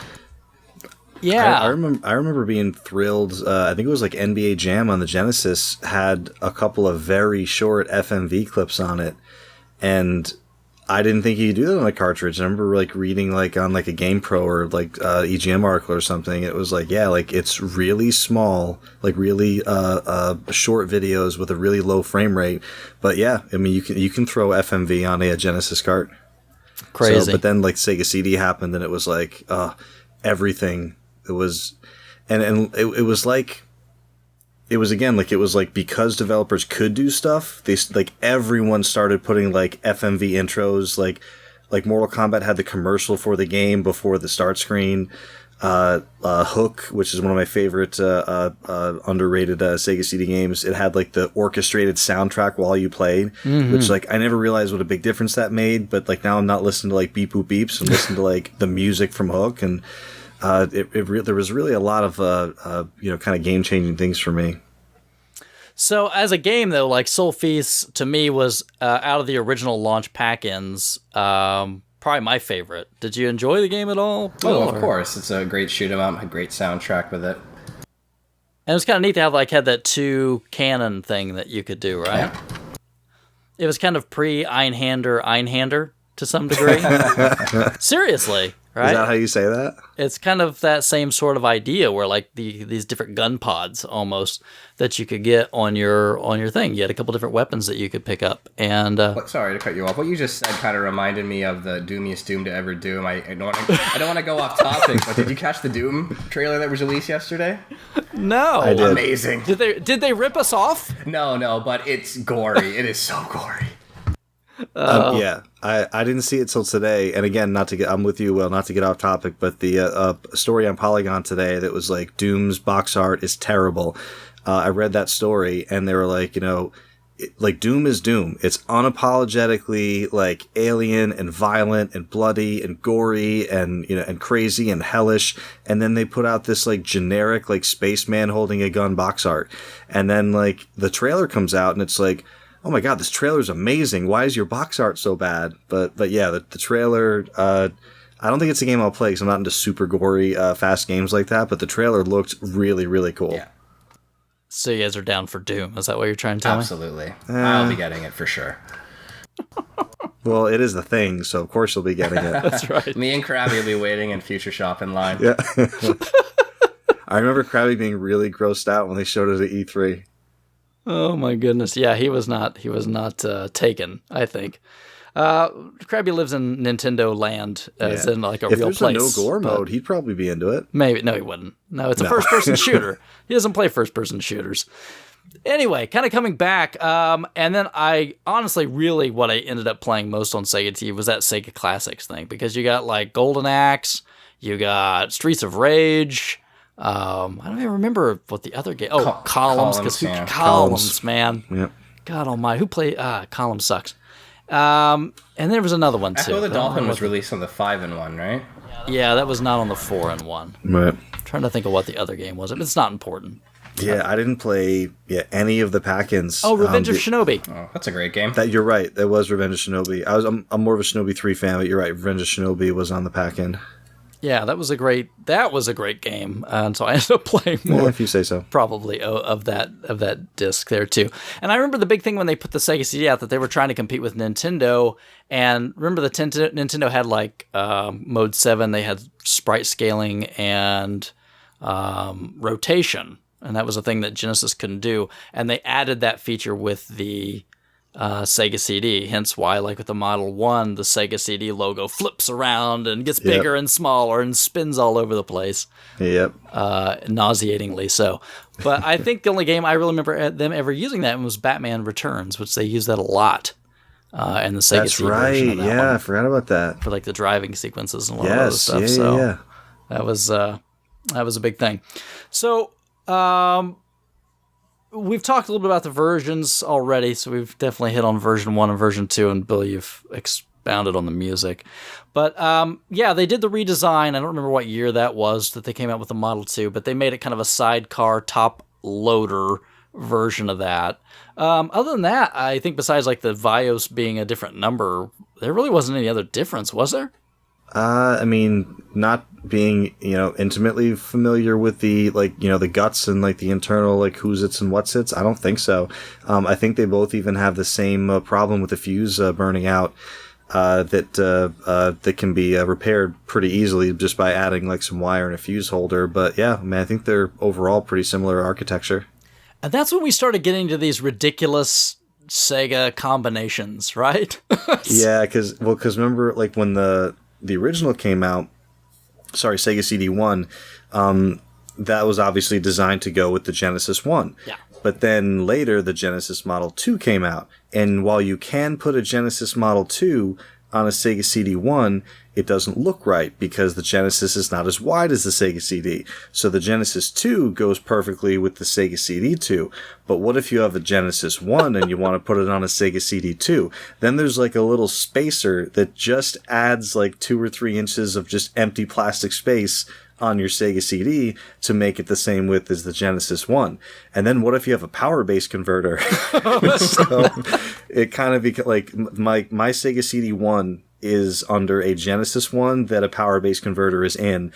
And then my preferred config, which I think looks better and it has the better theme music, right, Will, is the Battleship, the Genesis 2 Sega CD 2 32X. Yeah, that's the one. It's a classic. Oh, so it looks so great.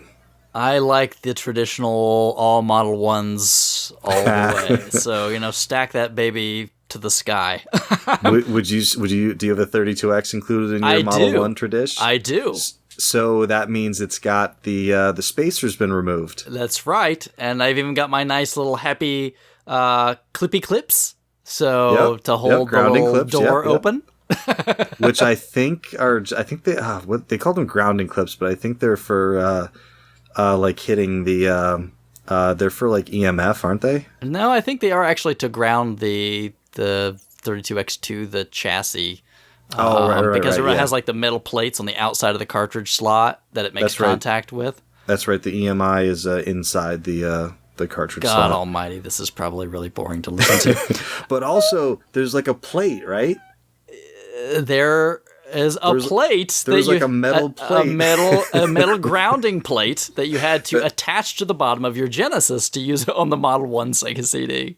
I could not find this plate forever, and I was in Chris's store like a couple of years ago, and he invites me back in the stock room to just this pile of garbage, and I saw it, and I was like, is that a Model 1 Genesis, a Sega CD plate? And he was like, I don't know. He was like, do you want it? I was like, yes. And I took it home. Oddly enough, on the same day that I took home the Sega CD, the Sewer Shark manual for the 3DO version. Oh Lord, Lucky guy. No, not so much. Oh man, you find me a complete copy of Sewer Shark besides the one in my basement. So, all right, Will. So, tell me about your history here. You've just you said you had the CDX and now you've got the XI, but any other models you ever owned? I had a Model 2 back in the day. Like, I started collecting in maybe 2007, 2008, and that was back when you could put an ad on, Craigslist. Hey, I buy your old video games, and people actually replied to them with lots of old video games. So, cheap. Yeah, I actually picked up a couple Model 2s that way. And they came with, the aforementioned Ground Zero Texas, the Sonic CD, stuff like that, a lot of staples. And that's how I got my experience with, like, the Model 2. But I've never owned a Model 1. That's how I got my XI. It was $3 off one of those Craigslist ads. Oh, wow. Buy your old games. Man, oh man. I didn't hold on to that one long. No, you didn't. It was on. I remember you sold it on RF Gen, right? Traded it actually for a complete in-box Nintendo. Not Nintendo, but it's the Hyperboy for the Game Boy. Oh, okay. The thing you put the Game Boy in, it makes it like a little arcade machine. Yeah, I actually had one of those. I don't know what I did with it. Yeah, I traded it for that because that was so cool, and it's like brand new in the box, and it's nice. Awesome. But anyway, so CDX, I think, was the last Sega model that came out, and that was the all-in-one jobby, right? It was even a disc. I wanted this thing so badly. So, Will, so you've had one of these things. I have. So, what'd you think? It was all right. My biggest fear, I'm not very savvy with electronics in terms of repairing stuff, and I know these things have a tendency to have the laser go out. So I was really concerned that the laser would die and I'd have this $300 paperweight. I actually traded a copy of Zombie Nation to get it, so I had a little bit invested into it. So I got rid of it since I had the XI and it was still working, so I wanted to relieve that over my head. As far as functionality worked, I mean, it worked fine. It worked on batteries. If the power ever went out and I had a bunch of batteries to just fire it up, I could play some games. I couldn't. How would you have a turn TV on to the work? TV, I was gonna say, but I could listen to some CDs if I own CDs anymore. But it did. One advantage it did have over the XI is it worked with my 32X. I was able to test my Web of Fire when I got it using the 32X and the CDX. Oh, you just had to rub that. I did in, mention didn't it Yeah, just for jelly. Bill. Super jelly. You're not missing You know what's out. funny? No, I know I'm not. Yeah, from what I've seen and what I've heard. Yeah. You know what's funny? You mentioned that because the CDX, I believe in the manual, which I've never seen in person, I've just seen online. The manual showed an optional bracket to support the 32X that was supposed to have been released, but I don't think one's ever been found. I don't know if it ever actually got produced, but the manual shows this like ridiculous little like support bracket that like kind of like adds like, feet for the CDX. So That's hilarious. 32X can like stay balanced on it and not knock the whole thing over. That's funny. I remember I had a friend of mine that bought a CDX back when it came out because he had the Nintendo consoles, and by then, he kind of liked this because it was an all-in-one. He hadn't had a Genesis, so let's just get this. I've got everything, pretty much. And he bought that, and we played it a lot, but I always kind of remember, I'm like, it's kind of a neat novelty, but I don't think I would trade what I've got for it. Yeah, I mean, and to Will's point, and it's not just the laser that tends to go out on these guys. The other thing that bugs me about it, the quality of the sound chip is nowhere near as good as the quality of the sound chip in the Genesis 1, which is the best. Genesis 2 is not bad. It's not as good as Genesis 1, but it's not bad. The CDX sound chip, if you go on YouTube and listen to comparisons, it's really bad. And the other thing is the what do you call it? The compatibility. I've actually read there's a handful of legit Sega CD games that do not work in it. Yeah, really. Terminator does not work, and I think Jurassic Park. Huh. That's interesting. Does not work in it. So then, this was a weird time too, because then we had third-party manufacturers making consoles, right? Licensed stuff. So that's when we got the JVC, XI, and Wonder Mega in Japan. They called it. And again, it was just an all-in-one jobby, but totally redesigned and made by a separate company for some reason, right? Yeah, Norm actually just did a video on this a couple weeks ago detailing how they got the rights to it. And apparently it was like $500 at launch, and it was supposed to be used as a karaoke machine as well and just do everything in one. But it didn't sell very well. He said it only sold 10,000 units. I do remember that when I had mine for a minute. It looks like it had like a volume and like a jack or something, right? It does, yeah, on the side. Oh, yes, because that's what the world... Oh, I bet, hey, CD and G disc, you could probably make, like, the text on the screen or something, huh? Oh, there we go. Well, I'm bringing it all back together. Not very well. But anyway. And then there was this other thing, the Pioneer Laser Active. Yeah, I was really hardcore looking for one of these for a long time, and it's just such a futile thing to find nearby. Like, you almost have to order it somewhere. Yeah, and because it was this big Laserdisc player that also had two separate packs. So you had an NEC pack to play PC Engine or Turbo stuff, and then you had a Sega pack to play Mega Drive, Mega CD, Sega CD, and Mega LD. There was Laserdisc games. Oh, wow. For this thing. So, yeah, take a look sometime. On Japanese, you'll see Mega LDs, and they're these giant Laserdisc games. And they're pretty much just those like Road Avenger and those kind of things that came out in Japan that were kind of big for a little while, but just totally strange time. Could you imagine that now that Sony's like, well, we're going to let Panasonic make a PlayStation. Right. I mean, things like that would just never happen these days. Well, didn't they let Nokia do that?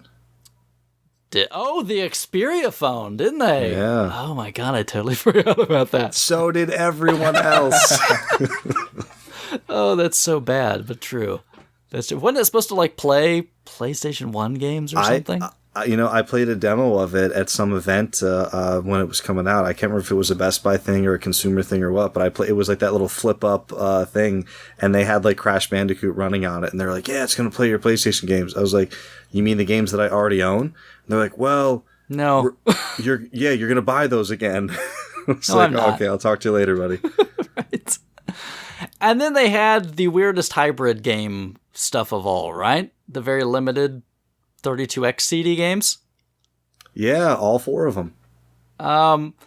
So I gotta ask, Will, since you have an XI, does the 32X work all right with that? No, doesn't fit. It doesn't work at all. You'd have to take it apart to get it to fit in there, because the way the system's molded, it just doesn't fit in properly. So what do you do to get your 32X Once it physically fits, does it work? I think so. I think I've seen people doing it. But I've never been able to get it to work. No, wait. Sorry. I was thinking of the power base converter. My apologies. It does work. It's just the drive door doesn't open when it's plugged in. So putting games in like the Night Trap 32X CD version is a little bit of a pain in the butt, but it does work. Interesting. Well, I think that was just kind of odd because it was this weird, we've got 2 add-ons. Let's try to support them at the same time. Man, those things must have sold like just terrible. And what, didn't one of them have both? Yeah, like I was saying, like the night. Are you talking about the system or the game? No, the game, like one game had Night like Trap. the Sega CD and Night Trap and the required 32X version. the 32X and the Sega CD. There was also, I think, a version of Crypt Killer that required it as well. Yeah, there's a Fahrenheit was the only one that I can think of now that had just Sega that had both. It was like the blue and the yellow spine. So it had the you could play it just on Sega CD, or you could play it if you had a 32X because it would do additional processing. And then Night Trap, I think, was 2 separate releases. It was right? 2 separate. That's actually released a few times because they had the one and then they re-released it censored and then they re-released it for the 32X CD.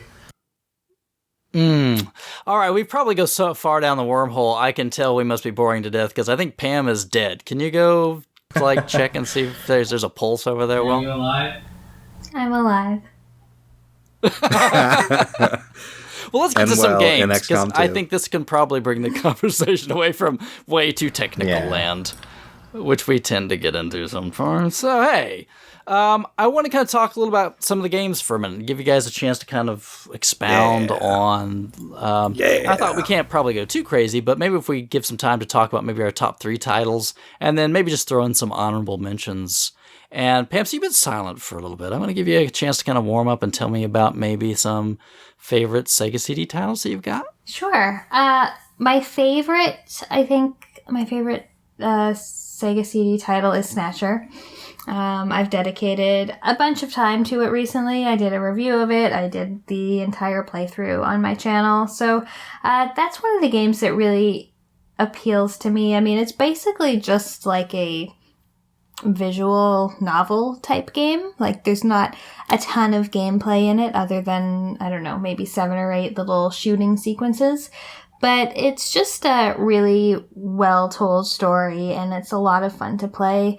As I think we were talking about before, I hadn't played any of the Metal Gear games, so I decided to start my Kojima experience with Snatcher, which was one of the first ones other than the NES Metal Gear games.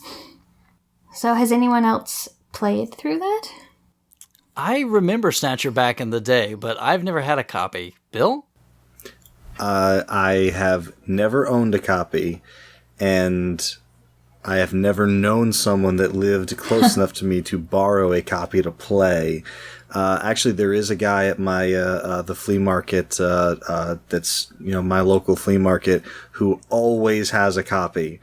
And it's because he's selling it for just a little bit more than, what people know they could get it for if they're patient. It's probably a decent enough price, but it's just high enough that no one buys it. So it's like torture. Like, I see it every single week. I'm like, you still got it, huh? He's like, yep. It just reminds me because I remember one time my mom called me. She was at Goodwill, and she's like, hey, they got a couple games here. Do you want me to get them for you? And I'm like, yeah, sure. What are they? And she's like, oh, some sports game, and this one, the Snatcher or something. And I'm like, what? Yeah. So yeah, get it. And then I'm like, oh man, that's so exciting. I was so excited for her to come by the house, and she comes by and she doesn't have it. And I was like, what happened? And she said, well, I opened it up and the game wasn't in there. Oh no. And I said, oh. That still would have been worth $3. I know. I was like, so, I wish you would at least called me and I would have bought the case and the manual, Right. But she said no. And so I immediately, of course, went back to the store, and then the people are like, no, we can't sell it because the game isn't there. Oh. So you actually And I'm saw like, it there? What's that? Actually, went there and it was still there and you saw it? They had pulled it off the shelf. Okay. I asked, and they're like, we can't sell it because the game isn't. I'm like, I don't care about the game. I want to just buy. Yeah, just give it to me. Yeah, I'll buy it. What were they going to do with And it? no, I don't know. I don't that's know, awful. but they wouldn't sell it. That's awful. I was at probably the best thing that ever happened to me at Goodwill. It was right when I first started collecting. I got to the Goodwill, I walked in, and there was a glass case filled with boxed Nintendo games. And I started seeing some of the pricing on them. They were all like $3-4 each. And I was like, oh my God. So I got the person over there. I was like, come here. So she took them all out. I started taking games that they were all in there. They all had the manuals. And I was like, all right, I took all the ones that like I needed. And there were a whole bunch of ones that like either like, I already had, or like maybe like, they weren't like the best shape. So I just bought like probably like half of them, and then I get in the car, and then I start feeling I was like, oh, I really shouldn't just walk away from it. So I went back inside. Well, I went back inside and I was like, hey, I have some of the games already for the ones you have in the case here, but I don't have like the boxes and the manuals. And they were like, oh, you can have the boxes. So they took all the games out and they just gave me all of the boxes and manuals for the rest of the games they had. That is amazing. And you know what was in there? What? Ninja Gaiden 1, Ninja Gaiden 2, Ninja Gaiden 3. Man. Those were probably the best. And then like Contra was in there, Jackal was in there. It was a whole bunch of great games. That's pretty fantastic. You can't find those deals at Goodwills anymore. No, they're long gone. They'll go online the instant they get them. Oh, man. Will, so first up, so what do you think? You got a favorite Sega CD game? I would have said Lunar had I not played through Lords of Thunder yesterday. Oh, my gosh. Oh, right my answer. goodness. Right answer. It is so good. My mind was blown the entire time. Pam, listen to the soundtrack. Listen to how good it is. Like, I was just enthralled. So wait a minute. You've owned this and you've never played it? I have so many games. It's hard. It's hard. Oh. I don't blame It's them. hard to find time to play some of these, but I've had it for a few years. But yeah, I finally sat down and played through it yesterday. It is my favorite Sega CD game, hands down. Oh, yeah. Lords of Thunder is another Compile shooter. So just go through your library. Anything that was developed by Compile that's a shooter. So Xanac, Guardian Legend, Lords of Thunder. Gunneck. Yeah. Gunneck. Yeah, you've got a Gunhead Blazing Lasers on Turbo. I mean, we could keep going forever, but just play speaking of this. that, I actually tried to play some Robo OS today, and I wasn't feeling it. I wasn't a fan. It's much more Musha, I think. Yeah, I have Musha, and I play it pretty often, so maybe trying to go from Musha to Robo OS, I'm just kind of like, But yeah. Musha's pretty good. Yeah, Musha is pretty damn good. It's pretty good. So tell everybody why on earth they need to play Lords of Thunder. The soundtrack is amazing. It's very approachable, actually. I have if I start playing a game and I just start getting, just killed instantly, game over, sort of like when I was playing Power Strike for the first time on Master System. Another Compile shooter. I know, I use it as an example on purpose, but A man after your heart. That's right. That's right. I kind of get disheartened immediately, and I turn it off because it's just when you have so many games, it's just if something doesn't grab you right away, you just kind of just turn it off and you're like, okay, I'll play something else. I'll come back to this later when I have more time. But Lords of Thunder just grabs you immediately because it's so approachable. It's not, I wouldn't say easy, but it's fair enough that you can sit down and try it for the first time and you can feel accomplished. You can finish a couple levels. You can upgrade your character, get going. It was just a good time from start to finish for sure, and just the soundtrack. It's really great. I'm very much like that too, Will. As far as like, I'll give a game a certain amount of time, and I'm like, you know what? It doesn't grab me. I have such a limited amount of time to play games. I can't not be having fun the entire time. So I got kind of like a short leash on a lot of games. Yeah, definitely. So Pam, did he convince you to play? Oh yeah, I definitely want to play that one. I haven't tried it yet, but I love shooters, so I'll play that at some point. Add it to the pile of games that I have to play. Yeah, because you didn't you do something on Guardian Legend at one point? Yeah, I did Guardian Legend, and I did a review of Gunneck. So yeah, I love Guardian Legend. That was probably one of my favorite games that I played last year. That was just I love hybrids, like anything that mixes up genres and offers variety, especially in retro games, is just A+ in my book. Yeah, I was just playing the Japanese version of that the other night.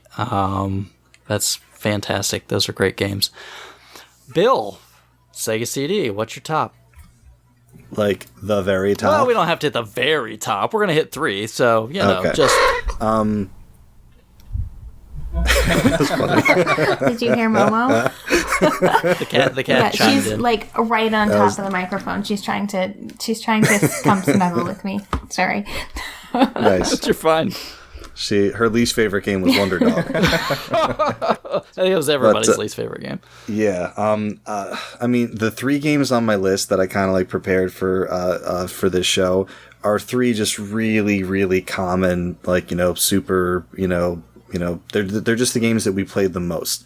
And Mortal Kombat. Mortal Kombat. I was a really big Mortal Kombat fan in the 16-bit days. And it was like the height of like the console wars, like the Genesis versus Super Nintendo. Which one's better? Super Nintendo doesn't even have blood. It's like white sweat that you turn red with the stupid code. And I remember reading a review. And like they did a comparison between like the Genesis version, the Super Nintendo version, the Sega CD version, and when it got to the Sega CD version, I still remember the line to this day. The dude was like, "Whoa, where do I put in the quarter?" That's awesome. I was like, "There we go. That's the one that I want." And I mean, loading screens notwithstanding.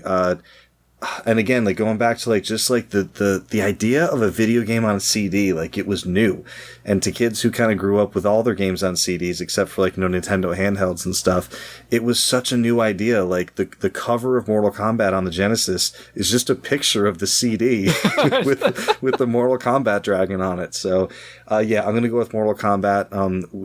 Our little group had a lot of fun with it, and we played a ton of it. Yeah, and on the cover, doesn't it say something like bigger, badder, or something? Yeah, it's like bigger, badder, louder. Just trying to, like pimp the CD format. Yeah, it's bigger, better, louder, meaner. Oh, there you go. There you go. See, he just went to the shelf. He's like, Yeah, he just turned his head a little bit. I did just go to the shelf. Yeah. like a boss.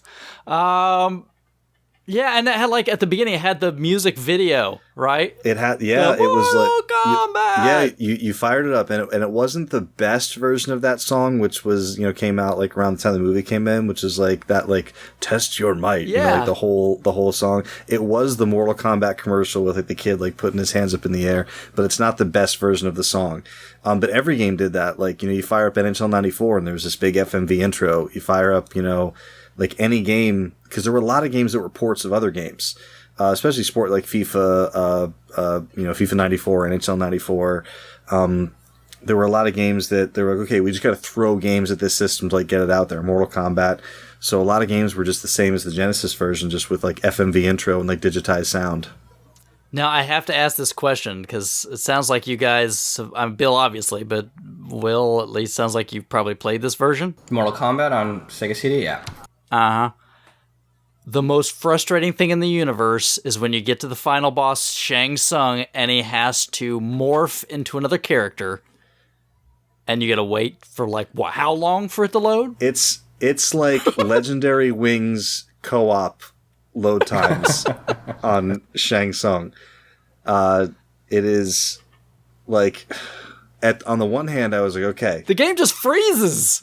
Yeah, you think it's like it's time to hit reset, and you're like, oh wait, he's fighting me now, and he's another guy. Like, I just imagine someone playing it on the Sega CD who had never played it on any other platform and didn't know that Shang Tsung could morph. He thinks his game is totally broken, and it's just shifting fighters on him. I know, and I just remember that would just pause and load, and there's not even a loading thing on the screen. You're just frozen until it suddenly goes back to working again. And it's got to be seconds that it takes to load in. Yeah. And then he morphs back, and it's seconds. If you haven't seen it, YouTube it. It's you could like it happens, and you're like, all right, well, I might as well just get a sip of water, and we're good.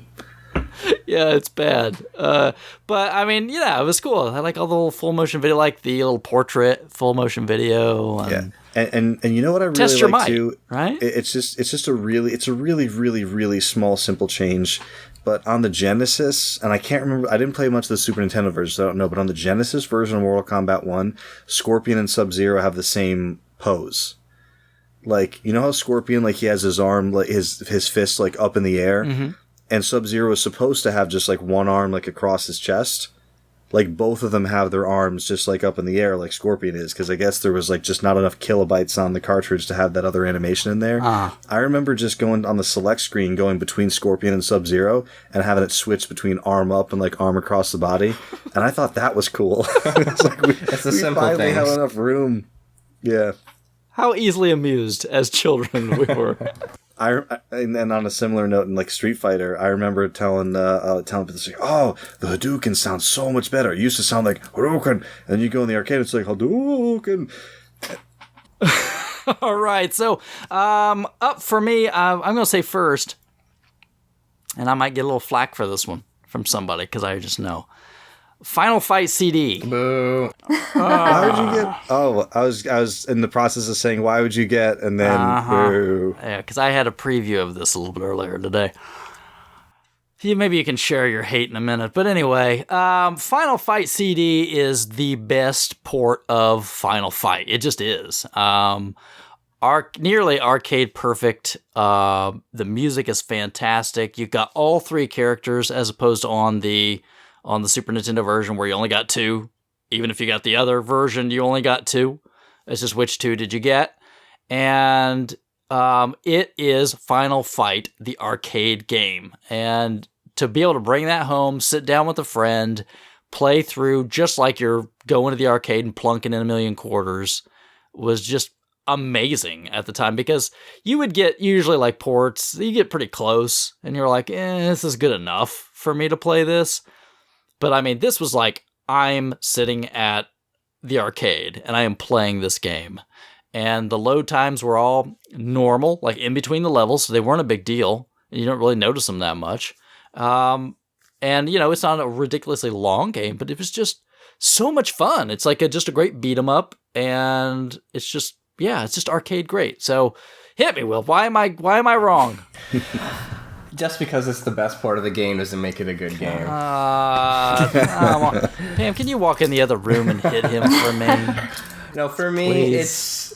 it's just way too hard. I understand it was a quarter muncher, it was an arcade game, they want your money, but would you rather sit down and play this, or would you rather sit down and play Streets of Rage 2 and it's an inferior cartridge form? Let me ask you a question. Next time when your skills suck, why don't you call Pam in the room and she can show you how to play a game, right? Okay. So say co-op this with me because I suck and I need some help. All right, fair enough.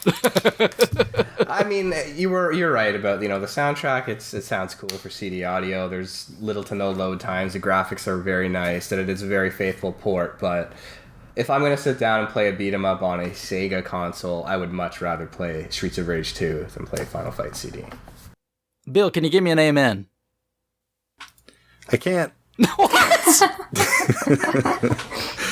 I am not a huge backer of either game, but I never got into Final Fight really ever. Oh. And I got into Streets of Rage 2 and 3 for a while with a buddy of mine who was a huge Streets of Rage fan, and to me that's kind of where I lie. Final Fight's not a bad game. It's a hard game and it's really good.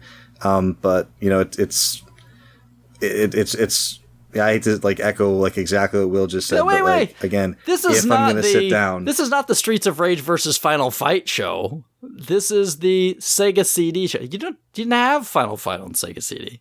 I'm sorry, you didn't have Streets of Rage on Sega CD. Yeah, but isn't that what you asked me? If I can back you up in this argument? Yeah, because I'm trying to salvage something. I'm trying to salvage something out of this, and.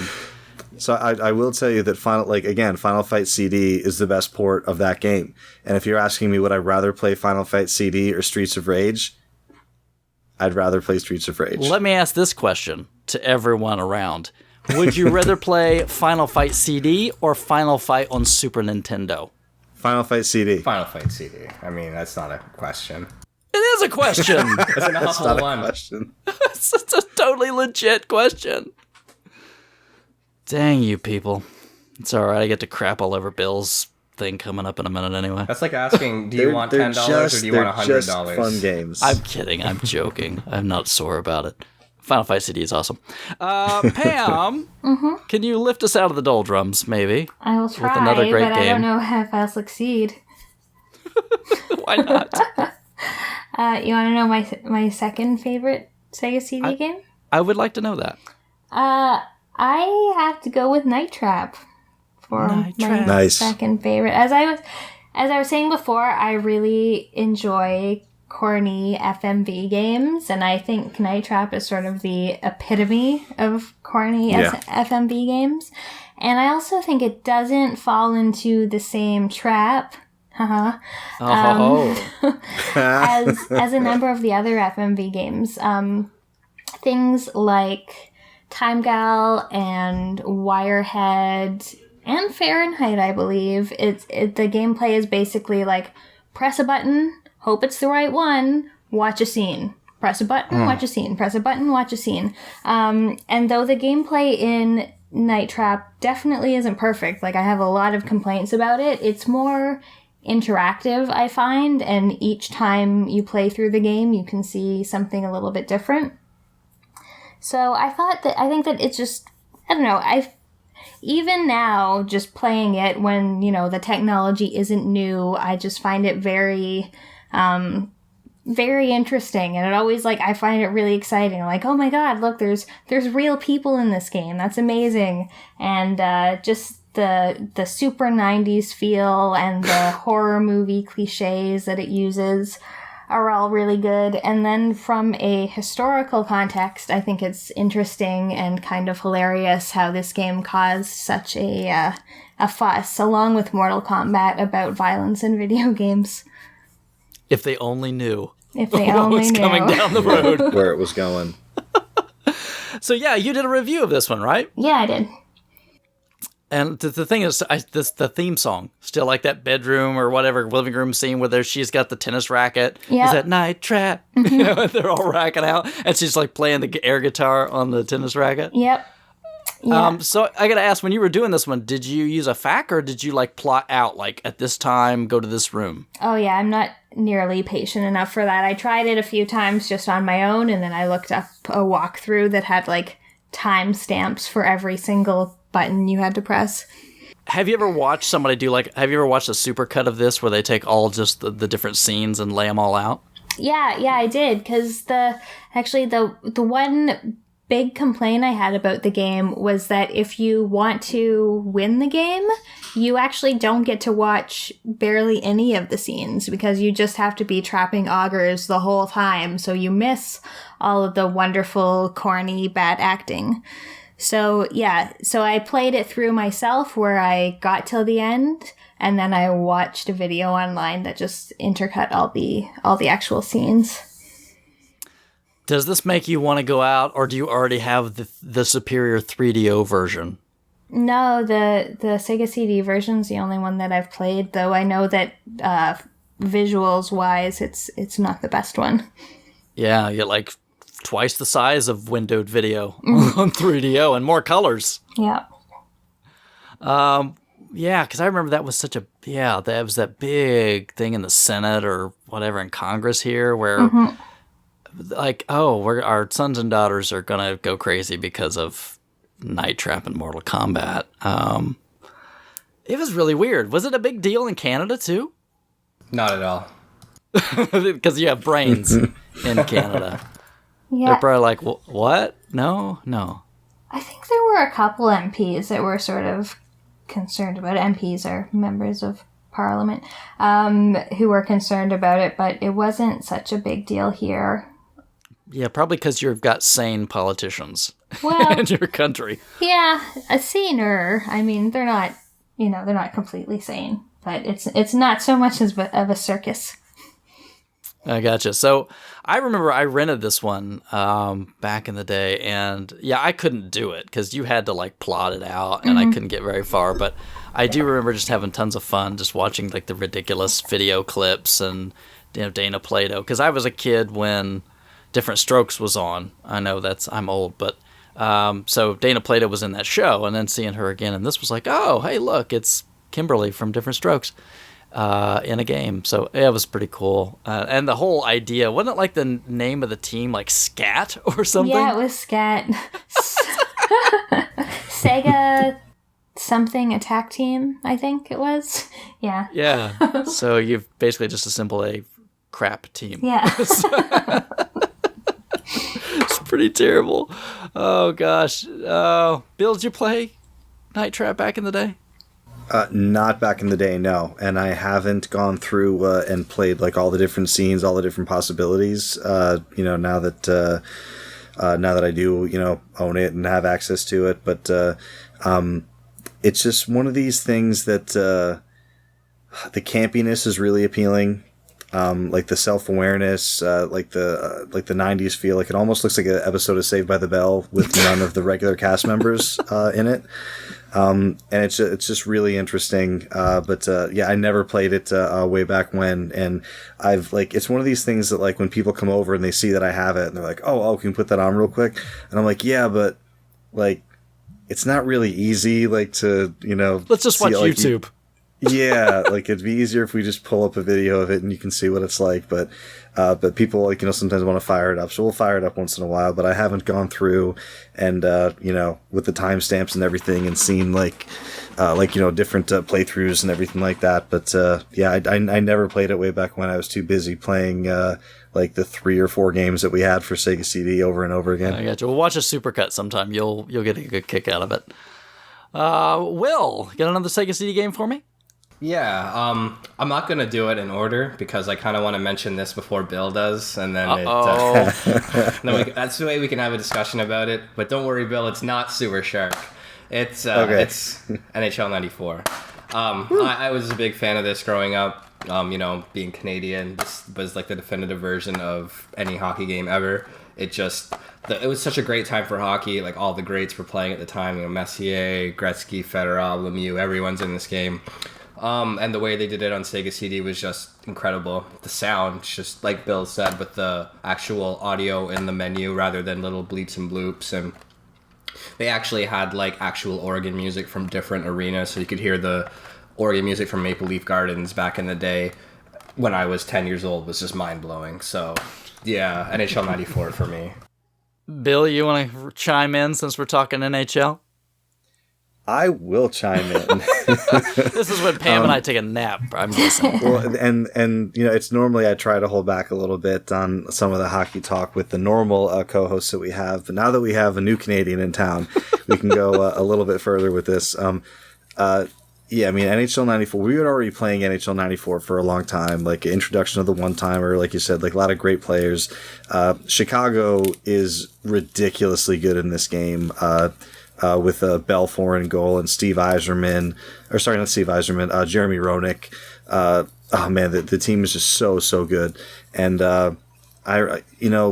getting through the Sega CD part of things, like it starts up like any other Sega CD game, like a great big video montage of all like actual hockey footage, and like all the logos of all the different teams are flying by, and then it comes up and it's like NHL 94, boom, and it's like it's this whole big like production, and then you get in the menus and you're like, oh, it's not just a port of the game, like it's like it feels like a new game. Like it feels like a different game, even though it's all pretty much the same players and everything. And that's the first thing that hits you is like the sound in the game. Even when the puck drops and you get a face off, and it's like this generic 16-bit like stick chopping sound that you've heard for like the last 3 years since like NHLPA hockey came out.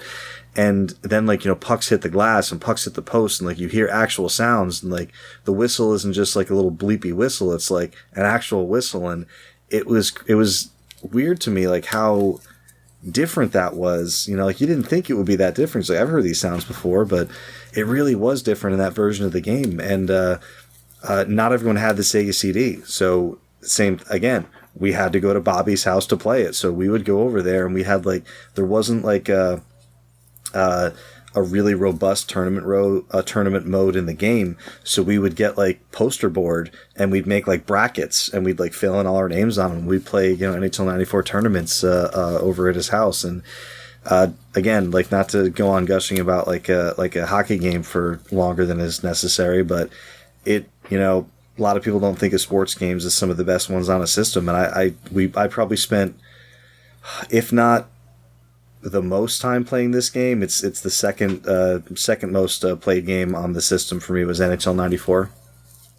Awesome. So our quota of hockey talk and love-in has happened. Man, it's so early in 2016, and we've already filled the yearly quota for hockey talk. Anytime you want more hockey talk. See, there you go. You got Will, you can bring him on and talk hockey. Pam, you can talk Steam, and I'll take a nap. Don't worry. Hey, this is everybody wins. Yeah, probably. I'm going to go up next with Sylphid. Whoa, I really thought we were going to have an NHL 94 hat trick for a second there. No, unless Pam's got this hidden away on her list somewhere that I don't know about. But Sylphid came out, and I remember seeing this one because it was, at the time, I had just taken a job at a Walden Books in the mall. It's back when we had bookstores. I remember them. Yeah. Uh-huh. And in the mall, we also had Sears, of course, and Sears sold games, and they had Sylphid for Sega CD that they had brought in, and I didn't know much about it, but it looked cool on the cover, and it's like, oh, it's like a spaceship shooter. I'll get this. I like these kind of games. And I picked it up, and now I can look back and I totally get it and what it is, but at the time, it totally just blew me away because it's basically like a really very simplistic shooter, but it has like this full screen, full motion video background that's playing. So it looks like you're like zooming through space and weaving in between all of these gigantic things. And it's like you're a part of this crazy big space battle. There's a part where you're like dodging asteroids. There's a level where you're like hyperspace. I mean, at the time I was like, this is just awesome. I just loved playing that game. And I mean, now when I go back and look at it a little bit, I'm like, yeah, okay, I get it. It's just some crappy polygons layered on top of some full motion video. But I mean, and the music was fantastic to go along with it. So for me, it's probably a lot of nostalgia, but I mean, it's even now, just to pop it in, I get excited, right? It just takes me back to like, and again, I still get that feeling, wow, this is so big. And even though it's very simplistic graphics, I just had a ton of fun with it. I really like this one. So, am I alone? Sylphid? Anybody? Not at all. It's actually, it didn't make my top 3. It is in my honorable mentions, though. It's a game that a friend of mine had growing up, one of the only other friends besides the rich kid who had Sega CD, and I didn't really get it back then. And it wasn't until I was a little bit older, and I'd heard people talk about Sylphid quite a bit, so I picked it up. It's not cheap, but it's not super expensive, so I picked it up, and you can find it most places, and it's really good. It's just it's a solid, like you said, solid shooter.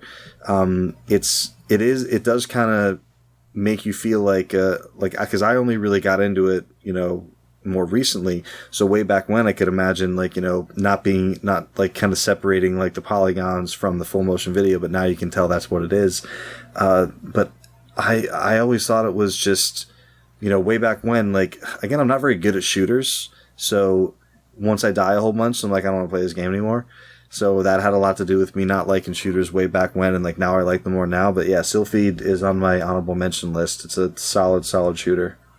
Will, Pam, Sylphid? I like Sylphid. I like the left and right system option to change whatever weapon you're going to use on your ship. Yeah. It's a pretty cool game. Have you actually played the remake on PS2, the one that Working Design sent over? I own it, but I have not played it yet. Really? Yes. Wow, I would have thought as a Sylphid fan you'd pop. It's really good. It's like I was saying about Lords of Thunder, it's really approachable. It's something you can just sit down right away and feel accomplished and feel like you're doing something. It's not too hard, but not too easy. It's a good game, but I mean, getting back to the Sega CD one, yeah, I think it's a pretty good game. Good deal. Pam, you said you like shooters. Have you played this one? No, I haven't played it yet. Oh, you have to give it a shot. At the time, I think it was kind of mind-blowing. These days, it probably hasn't aged as well, but it's kind of cool. I'd say check it out. It's also on PC as well, right? It was originally a PC game and ported over to Sega CD, right? That is correct. Yeah. I've never played the PC version, but yeah, you're right. And I believe, isn't the director more of like an RPG guy? It's Game Arts is the company, so it wouldn't surprise me. Game Arts has done a lot of RPGs. I remember reading somewhere that it was like a trivia bit. It was like, oh, did you know the director of Sylphid is also the director of it was either like Lunar. Is either Lunar or Grandia? Maybe both. Probably Grandia was a Game Arts title as well. So I'm pretty sure. Yeah, I think it's the same, either same director or same designer. I can't remember. Wouldn't surprise me. Coming back around again, Pam. Sega CD, third time. What you got? So I've been having issues coming up with my third one. A lot of the Sega CD games I've liked I've liked them for their own sort of historical value, while understanding that they're not actually that great games. So No, come on. Yeah. So one game that I would say is as the best game, not necessarily as a Sega CD game, just as generally best game, is Secret of Monkey Island. Oh, Man. Which is a game that I played, not on the Sega CD, but it's something that I played on PC. One of the early games that I had. I got like a Lucasfilm box set with Secret of Monkey Island, and there was an Indiana Jones game, and Zack McCracken, and Maniac Mansion, and that kind of stuff.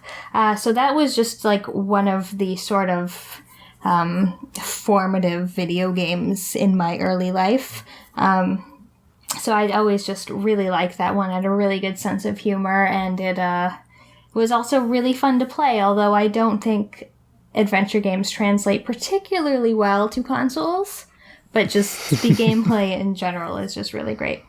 I had kind of forgotten about that one. I think that was close to launch, if not launch. It was pretty close to that. Yeah, it was a time. boxed one, so it was definitely green. near launch. Yeah. Green box, I remember on that one for sure. I never remember that it's on Sega CD because I think of it as such a PC game, but that's right. It was. Good old Guybrush Threepwood, right? Oh, man. Mancomb. What a great That's game. the only Monkey Island game I've played. So, I mean, I tell you, it's so good. it is. I think that's a great pick. Like I said, I'd kind of forgotten that it was even out on the console. Totally. Yeah, that was a good curveball. Yeah, good one.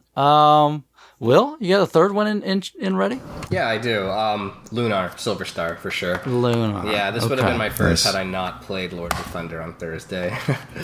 Lunar is incredible. You could have just asked me. I would have told you. I mean, I've heard such good things about it, but it's so hard to find time to sit down and play something, you know? I'm with you. Yeah. Totally. But It just gets worse. Don't worry. I've been playing Lunar since MagFest last year. That's where I got it, last year at MagFest. A year I've been playing this game, like 2 hours here, an hour there, but it's Yeah. just so hard to sit down and play, 10, 12, 14 hours into a game. But yeah, it's fantastic. I love Lunar and Sega CD. And I mean, I put the PS1 version in just for comparison the other day, and it looks a lot better. The voice acting is a lot better and stuff like that. But as far as Sega CD goes, this is still up there. It's fantastic. Use your backup RAM cart to make sure your save is nice and... The Sega CD is actually pretty good about that. As long as you power it on every so often, like the battery recharges itself, so it say the RAM, like the internal RAM, still activates. Yeah. I have a backup RAM card though, because Shining Force requires one. If you want to complete both scenarios, yeah. Yeah, it's too big to fit on the internal one, but I've never had a problem with the Sega CD internal RAM. I don't know if you might have. No, I was just kind of teasing, because if you took that long, you'd want to make sure maybe you didn't lose your save. No, I've definitely turned it on every couple of weeks or so to play something quick. Yeah, definitely.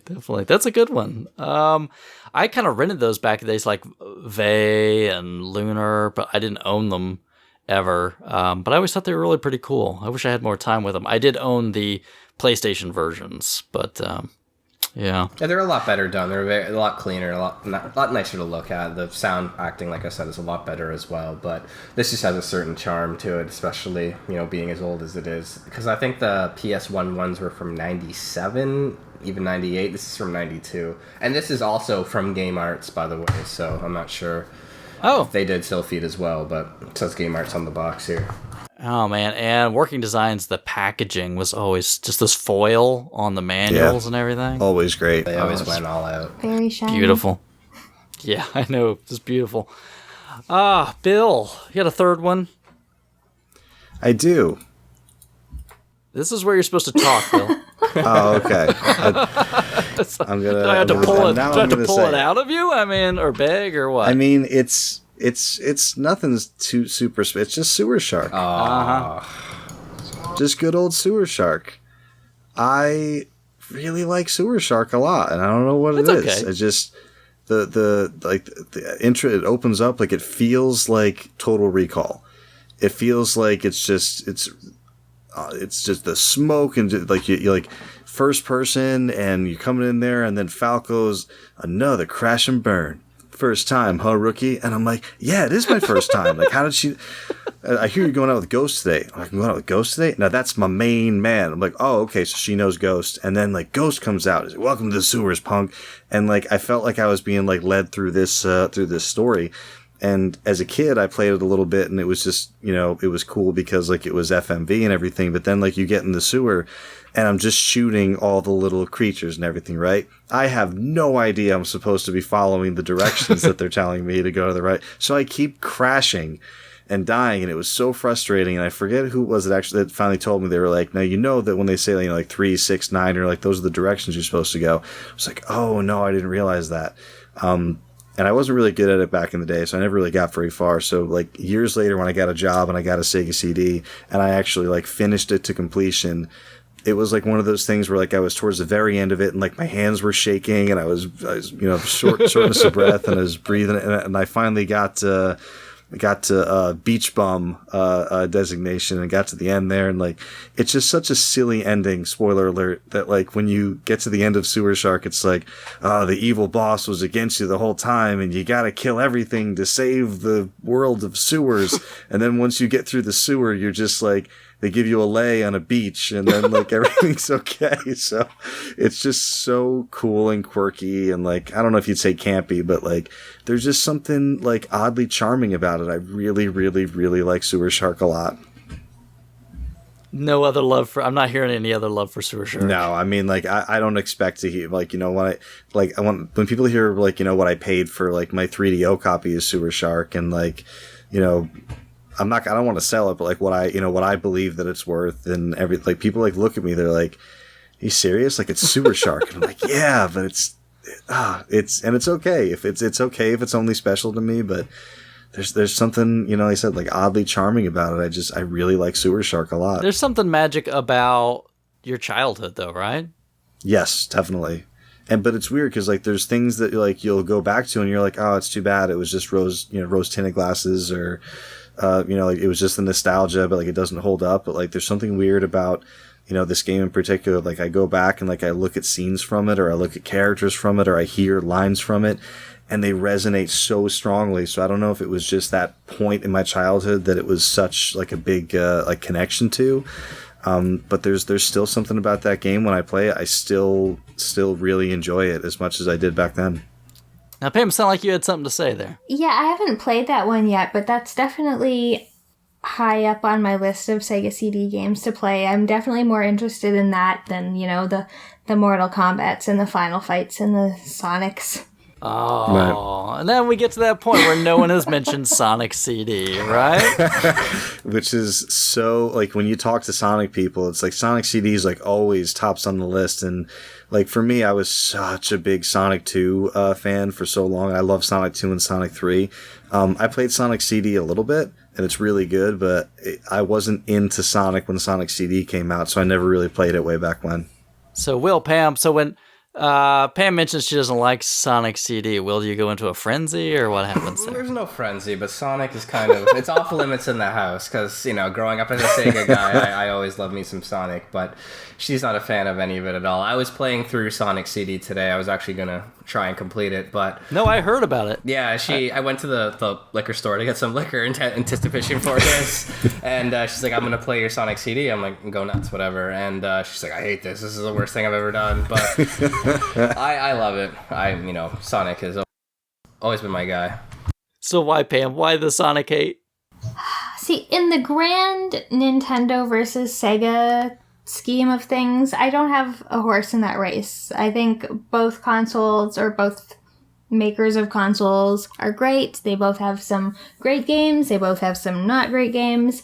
But just Sonic in particular, just even talking about Sonic or watching Sonic makes my blood pressure rise. Like, wow. You're running along, you're having fun. There's only one button you have to push. You don't have to push a button to run. It's just like you're running, you're having fun, and then boom, you run into a rock, or boom, you run into a spring, and it sends you off in the other way. And it's just like stop, go. And I started playing Sonic CD just today, and I got through the first couple levels, and I was like, oh, okay, this isn't the worst thing. And then I got to, like, the pinball stuff, and I was just getting flung all over the place, and I was getting caught at the bottom of little, like, hills, and I just, like...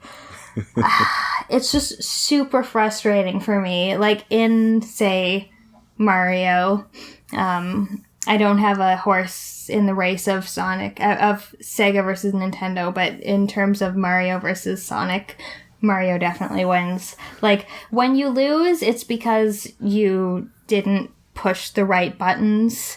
In Sonic, when you lose, it's just because you didn't know that there was going to be a wall in front of you that you were going to run into, and it was going to have spikes on it.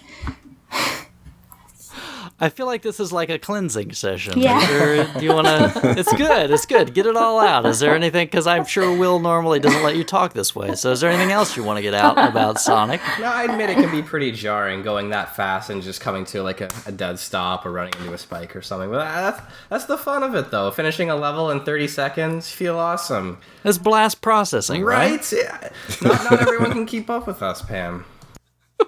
I guess not, but my platformer thing, which I think Will has too, is that I like linear things. Like, I don't want my platformers to... I don't want to be able to get lost in a platformer, basically. And I find just, like, the levels in Sonic are much bigger than they need to be. Like, if you could just run through from beginning to end with some obstacles and jumps and things, that would be cool. But there's, like... The levels are 6 times larger than they need to be. And I feel like, am I missing something by not exploring the whole thing? No, because I have to go fast because I'm Sonic. I don't know. It's weird because as a Sonic fan, all the things she's saying are pretty valid. No, it's true. I agree with her. It's hard to shoot it down, really, but... Right. And I think a lot of it has to do with, like, years ago, at least for me, like, we got, like, one game. And then, like, if we got a good report card, like, the next semester, like, we could get another game. So you didn't have that many games to play. Like, now you have, like, 80,000 different games you could play, like, right now in your, digital or physical library. So it's like, you had Sonic 1 or Sonic 2 or Sonic 3, whatever. Okay, like, you just played Sonic 1 a ton. And the thing is, like, you'd play through it once and then say, okay, I'm going to go this way. You play through again, I'm going to go a different way. And then you would kind of find the way that you liked a lot. And then, like, you would play that level over and over and over again. And now once you know the level, now you know how you can kind of maneuver it. And you would still dialogue, so you're like, oh, like, at the pace that I move through this level, that bird is jumping right at the spot that I want to jump. So if you wanted to run straight, you had to do like a real quick little tap, and it just got you off the ground enough where you could, ping that bird, and then maybe like bump on the next bird and like, oh, now I found a secret thing. So, and then it almost became like kind of like a speedrunner mentality, like no pun intended, where like you start learning the level so well that like you're doing these little like muscle memory twitch things and like really, kind of moving through it very quickly. So like for me, that was where the joy in Sonic came, is once I knew the level well enough to start going through it and doing some, some expert type things. But it's 100% accurate that for like a new player who's not, So what, are you trying to tell Pam she's just not good enough at Sonic? No, I'm just telling her she's not good enough at Sonic yet. Oh, I don't think the yet's going to come. It just takes, see, I think that's actually a good point, because even some games that I played as a kid, like say Star Tropics, when I had my NES, I had maybe a dozen games at a time. Like, it's not like I had a huge library of games to play. So I could play Star Tropics and find all the secrets and find the best way through all the levels and be completely happy with doing that. Whereas now, if I go back and play that, and if I don't already have those memories in my head, like especially of the later levels, I just find it frustrating, because now I'm sort of more impatient. I have other things I could be playing. I'm in a mindset where I don't want to have to play a level over and over and over to memorize it in order to get through it. Like, I want to be able to, just use basic skill to get through a game as opposed to memorization of a level. Right. And that's we had this conversation about Mega Man games. Like, we had a whole bunch of guys over before the expo last year, and everybody's like, all the RFN guys, okay, like, let's play through Mega Man 2. And I'm not a Mega Man guy, so I just let them do it. And the thing is, they get to this point in, like, Wily's Castle, where it's, like, all the blocks, like, zoom, zoom, and these guys are jumping to areas that there's no sign that there's going to be a block there. They just know where the blocks are going to be. And I'm like, if I was a brand new player playing this, I mean, it's a great game and everything, but, like, I would die 13 times on this level just because I don't know where those pieces are. But, like, once you know, the game is an absolute blast to play through those levels. So I do think there is something to say about, the way we game now versus the way we game back when those games came out. And I think that's the thing, right? These days, time is the factor. Back then, it was money was the factor, right? So you just always end up on the other end of the spectrum. You can have tons of time and very little to do with it, or vice versa. Yeah. Well, that's good. Now, I think Bill wants to hit a couple honorable mentions, so we'll do some of these a little quick. But we'll give everybody a chance to mention a couple quick honorable mentions. But Bill, I know you've got a list, so let me start with you. Real quick, yeah, we already mentioned Fahrenheit. Definitely worth a look. Sylphie, we talked about. Hook, I mentioned briefly. It's the Steven Spielberg Peter Pan movie Hook. What really, really sticks out, and you guys will love this. It's a 2D linear platformer on Sega CD with, like, orchestrated music, and you have to, like, find Tink throughout the level, and you get fly power, and then you can have, like, fly through portions of the levels, and you can always see the spikes coming, so you always know it's your fault if you died. Really very, very, very good. Jurassic Park, I had a lot of fun with. It's not like an action-y adventure-y Jurassic Park. It's more like you're moving through the different areas, and it's almost like Myst, where it's like, static backgrounds, and you're just trying to, like, figure out what's going on in Jurassic Park. Like, imagine, like, you show up after like, everyone left in the first Jurassic Park movie. You're like, whoa, feels like Jeff Goldblum was here, but I don't even know. Like, that's kind of like what the game is. And then Rise of the Dragon. No one's mentioned this so far. It's kind of like, as a big Blade Runner fan, it's the Blade Runner-iest game on the Sega CD. Yeah, I just picked that one up recently. I haven't had a chance to play it, though, yet. Yeah, solid. It's one that it doesn't get talked about a whole lot. Again, not terribly expensive, not terribly rare. Just a solid little kind of futuristic. I don't want to say steampunk, but it's like a futuristic kind of, like dystopian future detective story. I've also heard it compared to Snatcher. Yeah. Yes, yeah, I've heard that too. I haven't played Snatcher, so I can't confirm, but I have heard that as well. Yeah, I was going to say that both of them are kind of like that digital novel kind of idea there. Because I remember renting Rise of the Dragon back in the day, and I never got through it, but it was kind of cool. I just remember some wire cutting game or something that's in it that I couldn't figure out, or I don't remember what it was, but definitely. Pam, you got any special mentions you want to throw in? Well, I actually just played for the first time today Wirehead, just from my love of corny FMV games. And though I found it very frustrating to play in general, I thought just the way it was done was pretty clever, and it was quite amusing. So what's the premise behind Wirehead?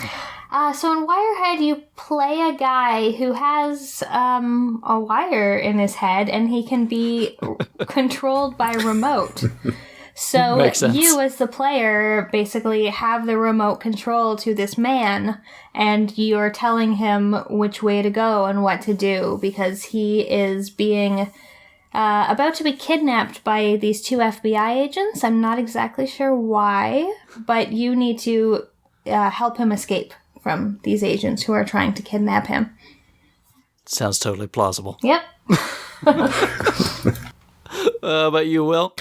For me, I played a few games today, just brushing up, and a couple things that stood out that I was surprised that actually stood the test of time was Soulstar. Soulstar, I don't know if you've ever played it, sort of like Star Fox kind of a shooter like that. Uh-huh. I just found it pretty fun. The graphics held up pretty well. I also played through some Terminator today. I don't know if you've ever played that one, but Terminator is fantastic. The soundtrack was amazing. The whole time I was like, Pam, come listen to the soundtrack. But it's sort of like, I wouldn't say linear, but it's like a 2D platformer. And, even James, AVGN, talked about how good it was when he was doing his video poo-pooing on the SEGA CD. So, it's good when you get that approval. But, yeah, those two are definitely some honorable mentions for me. Fantastic. I'm just going to throw, probably out of what I've not heard so far, I just want to mention quickly that Shining Force CD is great. It's the 2 Game Gear games just upscaled to Genesis level graphics. So you can kind of play through one scenario and then you can carry on through the other scenario if you have a RAM card or backup cards. But I just love the Shining Force games back on the 16-bit days. So anytime I could get more Shining Force was pretty fantastic for me. And I also want to throw in Eternal Champions, Challenge from the Dark Side. It's a fighting series that never really got any traction, but on the Sega CD version, there is just so many of these fantastically bad fatalities. There's like each stage has several on them. Your characters have several of them. They really just took that idea and just went crazy nuts with it. So I'd say give Eternal Champions Challenge from the Dark Side a play. It's probably not going to knock Street Fighter off anytime soon, but I mean, it's a good depth and it's just crazy fun. I just had a lot of fun with it. It was actually supposed to be a launch title or something in development for the Saturn, but they decided to stop development of it when they wanted to push their Virtua Fighter series to be like their main fighting series to compete with Street Fighter. So they kind of put an axe to Eternal Champions, but like in the early like EGM magazines and stuff like that, they mentioned Eternal Champions 3. No, that is quite true because on my launch Saturn, it was actually on the box, coming soon. Eternal Champions. Oh, no. For the Saturn. Wah, wah. And I actually was looking forward to it because I had a lot of fun. I mean, again, I was not one of those games where I'm like, boy, I'm going to get tournament good at this. But it was just goofy fun, kind of like Mortal Kombat was. So I just enjoyed it. It's good stuff. Well, I want to do a quick rundown real quick of just some, we're a collector show, talk about some collectible titles, ones that are harder to find. So if you're out there and you see these things, watch out for them. I'm really going to do this a little differently because, Will, you got a nice collection going here. I'm going to ask as I go down the list whether you have these or not. So let's start the top of the list with Robo Aleste. I do have it, and I'm not a huge fan, but it's okay. If I hadn't played Musha, I'd probably like it a bit more. Just send it over to me, no problem. KO Flying Squadron. I do have that as well. I know, Pam, you did a review on that one, right? I did do a review of it. I found it to be very mediocre. I really like the music and the visuals are pretty cool, but in terms of shoot 'em up mechanics, it was very basic. So a hearty meh. Yeah, basically. Lords of Thunder, I think everybody knows already that you've got that one, of course, right? I do. Legit, not a burned copy. Of course, everything's legit. Of course. Shining Force CD. I do have that one, yep. I didn't hear it come up. I've never played it. What? It's only so many hours in a day. I'm in my 30s. I'm a busy man. Whatever. Come on. I got 3 kids and I play games. Don't start that. Stop sleeping. Stop sleeping. Stop going to the gym. No, don't. Yeah. I was going to say, you don't want to stop going to the gym, right? Oh, yeah, that's it. Sit around and get a pot belly. Please, play some more games. Check. Potful Mail. I do have that one, and it's really fun. The voice acting's fantastic, and it was actually one of the first games I had on Sega CD. I bugged Pam to buy it for me, and we got it a few years back, maybe about $100, and it's gone up for a bit since then, but it's a great game to play. Absolutely. Space Adventure Cobra. Yep, I got it Saturday, actually. I knew that. Yes, I was pretty excited to finally. I've never seen that game before, ever. And we went to this guy. This guy owns a store a couple towns over, and he knows I'm a good customer. And he's like, I've got some stuff I haven't brought to the store yet. If you'd like to come dig through some boxes, you're more than welcome. Oh my gosh, he had He has 76 like sealed TurboGrafx 16 games, including like the Legendary Warrior Tonma. He has Whoa, hey, has he sold those? no, it's sitting there. He's asked me to find buyers for him. Crabby is looking for the last few Turbo titles he needs in his collection. I think Put Crabby in connection with me, because I will definitely be able to broker a deal there. He's asked me to find him some buyers for the stuff. He had a boxed TurboGrafx Express, but not only was it boxed, it came in the shipping box that they used to send to like the EB games and stuff like that. Yeah. He's got like the boxed AC adapter. He's got a boxed Turbo Duo. Oh man. Boxed Neo Geo Pocket Color. Oh, it was just my mind was. That's where I found the Space Adventure Cobra. He had maybe 100 Sega CD games. He's the guy who got me all my hardcore Saturn stuff. Like, yeah. But yeah, send Crabby my way. I can definitely get something going, especially because he's Canadian too. That saves me a lot of headache. I will definitely find a way to try to get him in touch because you're on RF Gen and Nintendo Age. Yes. So he can communicate with you that way. Or he can sign on Twitter. Good luck. I've tried so many times. So Pam, did you have to drag him away from this big pile of stuff? I wasn't there, thankfully. I was at home enjoying like an 8-hour gaming session and a quiet house. Oh, I see. Yeah. I see. And he comes, somebody's like, "You'll never believe what I just saw." Yeah. Yeah. Oh, 8 hours. That sounds amazing. I can't wait for May. so are you going back for some of this stuff, Will? Are you gonna like get that Turbo Duo or? That's not really my jam. Turbo. I've heard such great things about the Duo, but like I said, I'm almost done the Sega Saturn. I'm almost done the Sega CD. I'd like to wrap this up at some point, and I don't know what I'm going to do from there. Man, listen to me. Like, you like Lords of Thunder, there's Gates of Thunder, there's Blazing Lasers. There are so many good shooters on Turbo PC Engine. Stop being a Blow your bad mind. influence. We have enough video games. We're out of room for video games. You knew the title of the show before you came on. I did. After you're done with a couple of systems, you might think about maybe like unloading some of the stuff on the systems that have yellow boxes. Like Web of Fire, I think is what he's getting to. I've heard that it's actually there's some sort of like infectious genome that like attaches itself to Web of Fire boxes, so it's probably just for safety. You should probably get rid of it. I have one card only, and it's terrible, so you're not missing much. We'll just send it on over to him just for safety's sake. Okay, quickly. Lunar 1 and 2. Got both of those? Yep. Will? Where did he go? I don't have either. Whoops, sorry about that. I hit the wrong button. I was going to send her after you, like get a heart attack or something. No, I guess I it's okay. saw too much turbo. I'm dead. No, I have them both. Yeah. I've never had a chance to play Eternal Blue. Like I said, I've been hacking away at Silver Star Story for a bit, but I should fire up Eternal Blue. I'm deciding if I want to play it on Sega CD or if I want to play the PS2 version. I have both, but I think I'll probably play it on PS1, but knowing I can play it on the PS3 on the big TV, probably lean towards that. Can't say as I blame you. And we'll round it out with Earthworm Jim. Yep, I have that one too. So all the heavy hitters on Sega CD sitting nicely in your collection. If you want to give out your address so people can come rob you, just let me know. I'm kidding. But I like to mention those because, again, we're a collector show. People that are listening may not be as familiar with Sega CD. So while you're out there looking, these are definitely ones to keep an eye out for, especially if you can find a deal on them. You never know. Some of the stuff still shows up. On occasion, I still find these things like on Goodwill CD racks. You'll find some of these mixed in. They'll be loose, but, hey, you never know what you're going to find. So just kind of wrapping this up a little bit, Sega CD didn't have a fantastic lifespan, and Sega kind of put it out to pasture in 96, which I think, all things considered, is pretty good considering the Saturn was basically hitting about...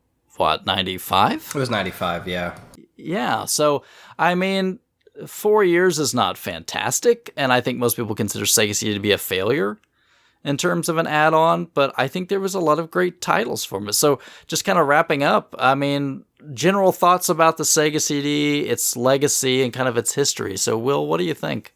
I think it was underappreciated in its time. I think now that we're kind of going back and people are discovering stuff like the Turbo, which is another very much unappreciated console, that the Sega CD is getting some love. A lot of people are realizing that some of these games are fantastic. The sound is just not anything you'll hear from a time like that. I think the AVGN video kind of put it in people's minds that the Sega CD was just garbage. I love AVGN, and I'll laugh at the stuff he does, but Sega CD, there's just so many great titles, and people are just now realizing that, and the prices are just going right up on those titles for a reason. Yeah, I remember for a time it was great because Nintendo was crazy. So if you just wanted to go get a game, you could go buy a Genesis game because they were cheap. Because everybody just wanted Nintendo, and that's over now. Yeah. And another thing, too, I mean, it sold 6.5 million, 7 million, or something of that nature. And I mean, that's not great, but that's about almost as much as the Dreamcast sold. No, Dreamcast sold maybe 9 million worldwide, if I'm not mistaken. Yeah, but they killed the Dreamcast off really early in its lifespan. The Saturn sold like 1.5 million, though, no? Like, not very well at all. In the US, didn't sell it, but Japan, it was huge. Well, I mean, as huge as Saturn was, but I mean, it did very well compared to here. Yeah, I mean, I don't think the Sega CD did as bad as people like to think. It's no 32X. Well, what is?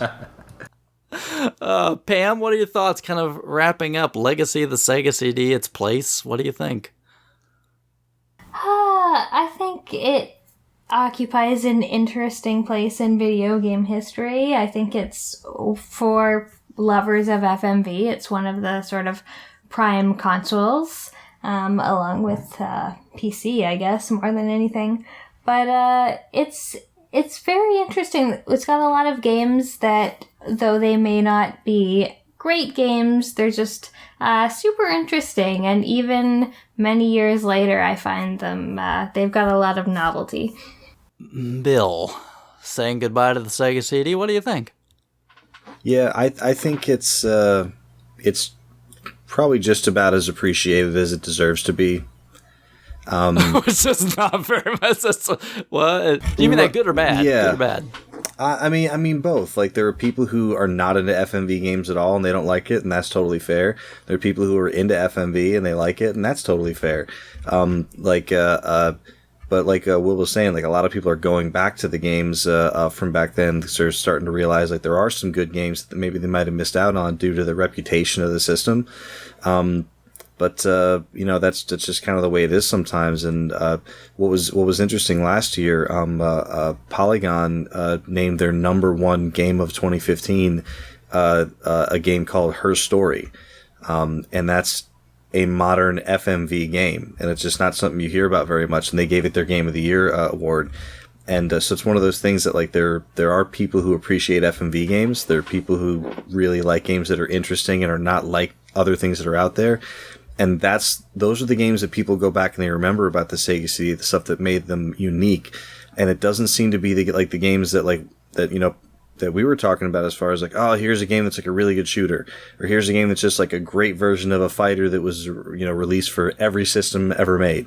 Or like, here's a really good version of a hockey game that's also available on like several other 16-bit consoles. Like, no one's really going back for that stuff. It's more just like, oh, that was like a really interesting footnote on the way to, bigger and better things. But now that we're like at the bigger and better things, you go back and you look at it and you're like, wow, like they really was probably, kind of ahead of its time in certain aspects, but there were enough just kind of like throwaway ports on it that kind of turned people off about it. But the people who looked a little bit, under the surface there, they found a lot of really good titles. So for people who are willing to go back and put the effort in, there's a lot of fun to be had there. Yeah, I definitely think it's not a system that has a wide enough library to appeal to everybody. but I think there's at least a couple good titles of every genre that should please pretty much anybody. So, justifying the expense, I guess the good news is that a Sega CD 2 or something is not terribly expensive, and I suppose if you really wanted to, it's not very hard to emulate that stuff anymore, although get real hardware, it's not that expensive. Exactly, yeah. Like, the only reason to emulate is for games that are, like, super expensive or you might not be able to play otherwise, but there's still, like, a feeling in the community that it's like, get the real thing, So, but it is easy enough to emulate these days. And even if you get to the point, Sega CD doesn't have any copy protection, so you could burn a game and play them. I'm not advocating for that, but it's possible. Of course you are. Which is that's like the half. That's like it's almost like the flash cart argument, sure. Right? It's like, well, at least I'm playing on real hardware. It's the same, same as the old thing. It's just a different thing. Absolutely. My parting thoughts is I have a lot of history with the Sega CD. I was there from the beginning, from before the beginning. So I have a lot of nostalgia for the system. As far as will I sit down and play it a lot these days? Only when I kind of get into nostalgia kicks. And I feel like, man, I kind of want to go back and pop in Sylphid again, or I want to pop in Final Fight. I probably should spend more time with some of the other games in my library that I have for it. I do feel like I've probably neglected going back to it as much to try things I haven't, as opposed to other systems that I've got in the collection. Maybe some of that's just the trouble of messing with it, but in hindsight, if I could go back to my 1992 self, I probably would have said, "Hey, Goofus, go get a Turbo CD." But it's all right. I enjoyed it quite a bit, and there's a couple titles that, again, I have crazy nostalgia for, and I still love to play to this day. So definitely a very solid system.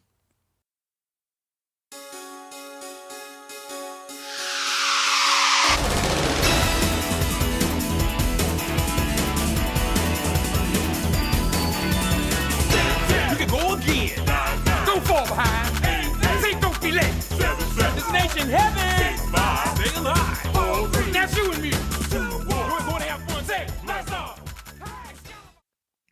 All right, so thanks everybody very much for taking the time to listen to another episode of the RF Generation Collectorcast. As always, we really love taking the time to do this. Appreciate all the interaction and the listeners that are out there. Really do feel like it's kind of a fun little community to be a part of. But first off, I want to thank our guests. So first off, Pam.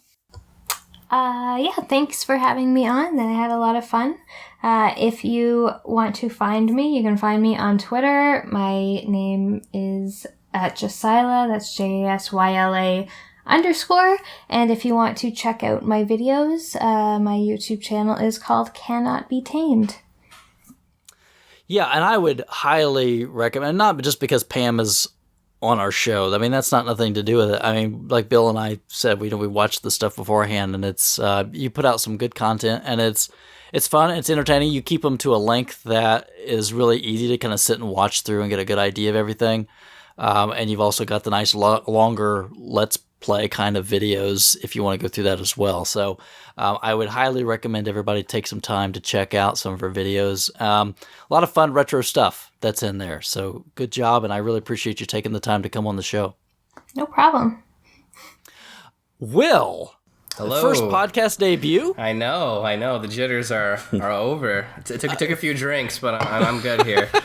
See, you warmed right up. I had no worries at all. I know you were kind of nervous about it, but I want to thank you for taking the time to come on. So where can people find you? They can find me chatting with you and Sega Tomcast on Twitter @WattsWC. They can also find me on Instagram @WattsWC_VG. And that's about it for me. And you got a big following on Instagram, I hear. Well, not a big following. I'm at about 1,300 now. It's pretty interesting to see people following me and chatting with me and talking to me about games. It's fun to kind of share the hobby with people, right? Oh, definitely. I've met a lot of great people. I've done a few trades on there too, surprisingly. I didn't know that people actually did that, but I heard on the NARC podcast with Chris Roberts telling people how he does trades on Instagram, so I signed up, and yeah, I've done quite a few successful trades on there, got a lot of great stuff come in, and met a few great people, so yeah. Yeah, I think that's one of the things I love about gaming is the community is a bunch of fantastic people. I, rarely if ever run into some bad eggs. Sounds like Pam does with commenters, but Yeah, she gets it rough. I know. You should track those people down and beat them to a pulp. If it was only that easy. I know. Oh, as always, Bill, I appreciate you taking the time to be here with me. Absolutely. It's a great, good, fun time. Appreciate our guests. It was nice chatting with you guys. Yeah, of course. It was great talking to you as well, and we'll see you in a couple of weeks. Yeah, that'll be fun. I'm very jealous. I'm sad that I won't get to be at MagFest, but perhaps if there was a 2-day Retro World Expo that happens to get mentioned, I would see you there. Well, I don't know if that could ever. Amazing. So it's pretty safe to say we'll see you in October. Oh, foreshadowing. Yeah. Foreshadowing. Well, again, thanks everybody very much for taking the time to listen. Thanks very much to our guests, and we will see you guys next time.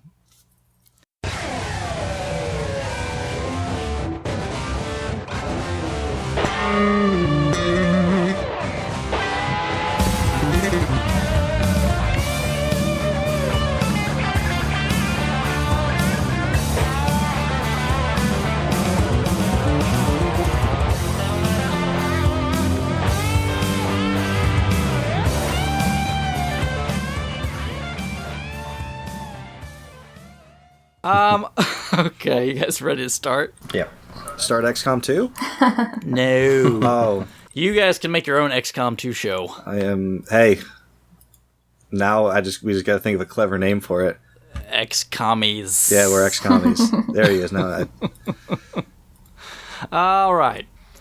So this time around, we wanted to spin... Yeah, no. I'm going to take a drink.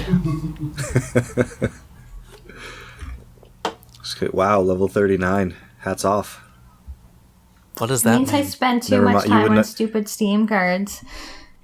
Yep, it means you buy for I can finish that badge 11 cents, 11 cents, 15 cents. It's bad, too, because when I'm playing a game, she's like, send me your Steam cards. What are you talking about? What are these Steam cards? It's a Steam thing. In a nutshell, they added these badges, and every time you complete a badge, you gain a level, you complete a badge. Long story short, they are completely meaningless. They're just aesthetic, and they just give you they actually grant you stuff like emojis that you can use in Steam messages. So it's just a fun little meta game that Steam people play when they're Steam sales and stuff. It's really hard to explain if you've never touched Steam before. So just know that it's just a meta game. It's kind of like Gamer Score, the PlayStation Trophy stuff. Is that it? Not really. Except you have to pay. Not really, because Steam achievements are more like that. This is a separate thing. This is more like Street Pass games. Okay. All right. I'll take it.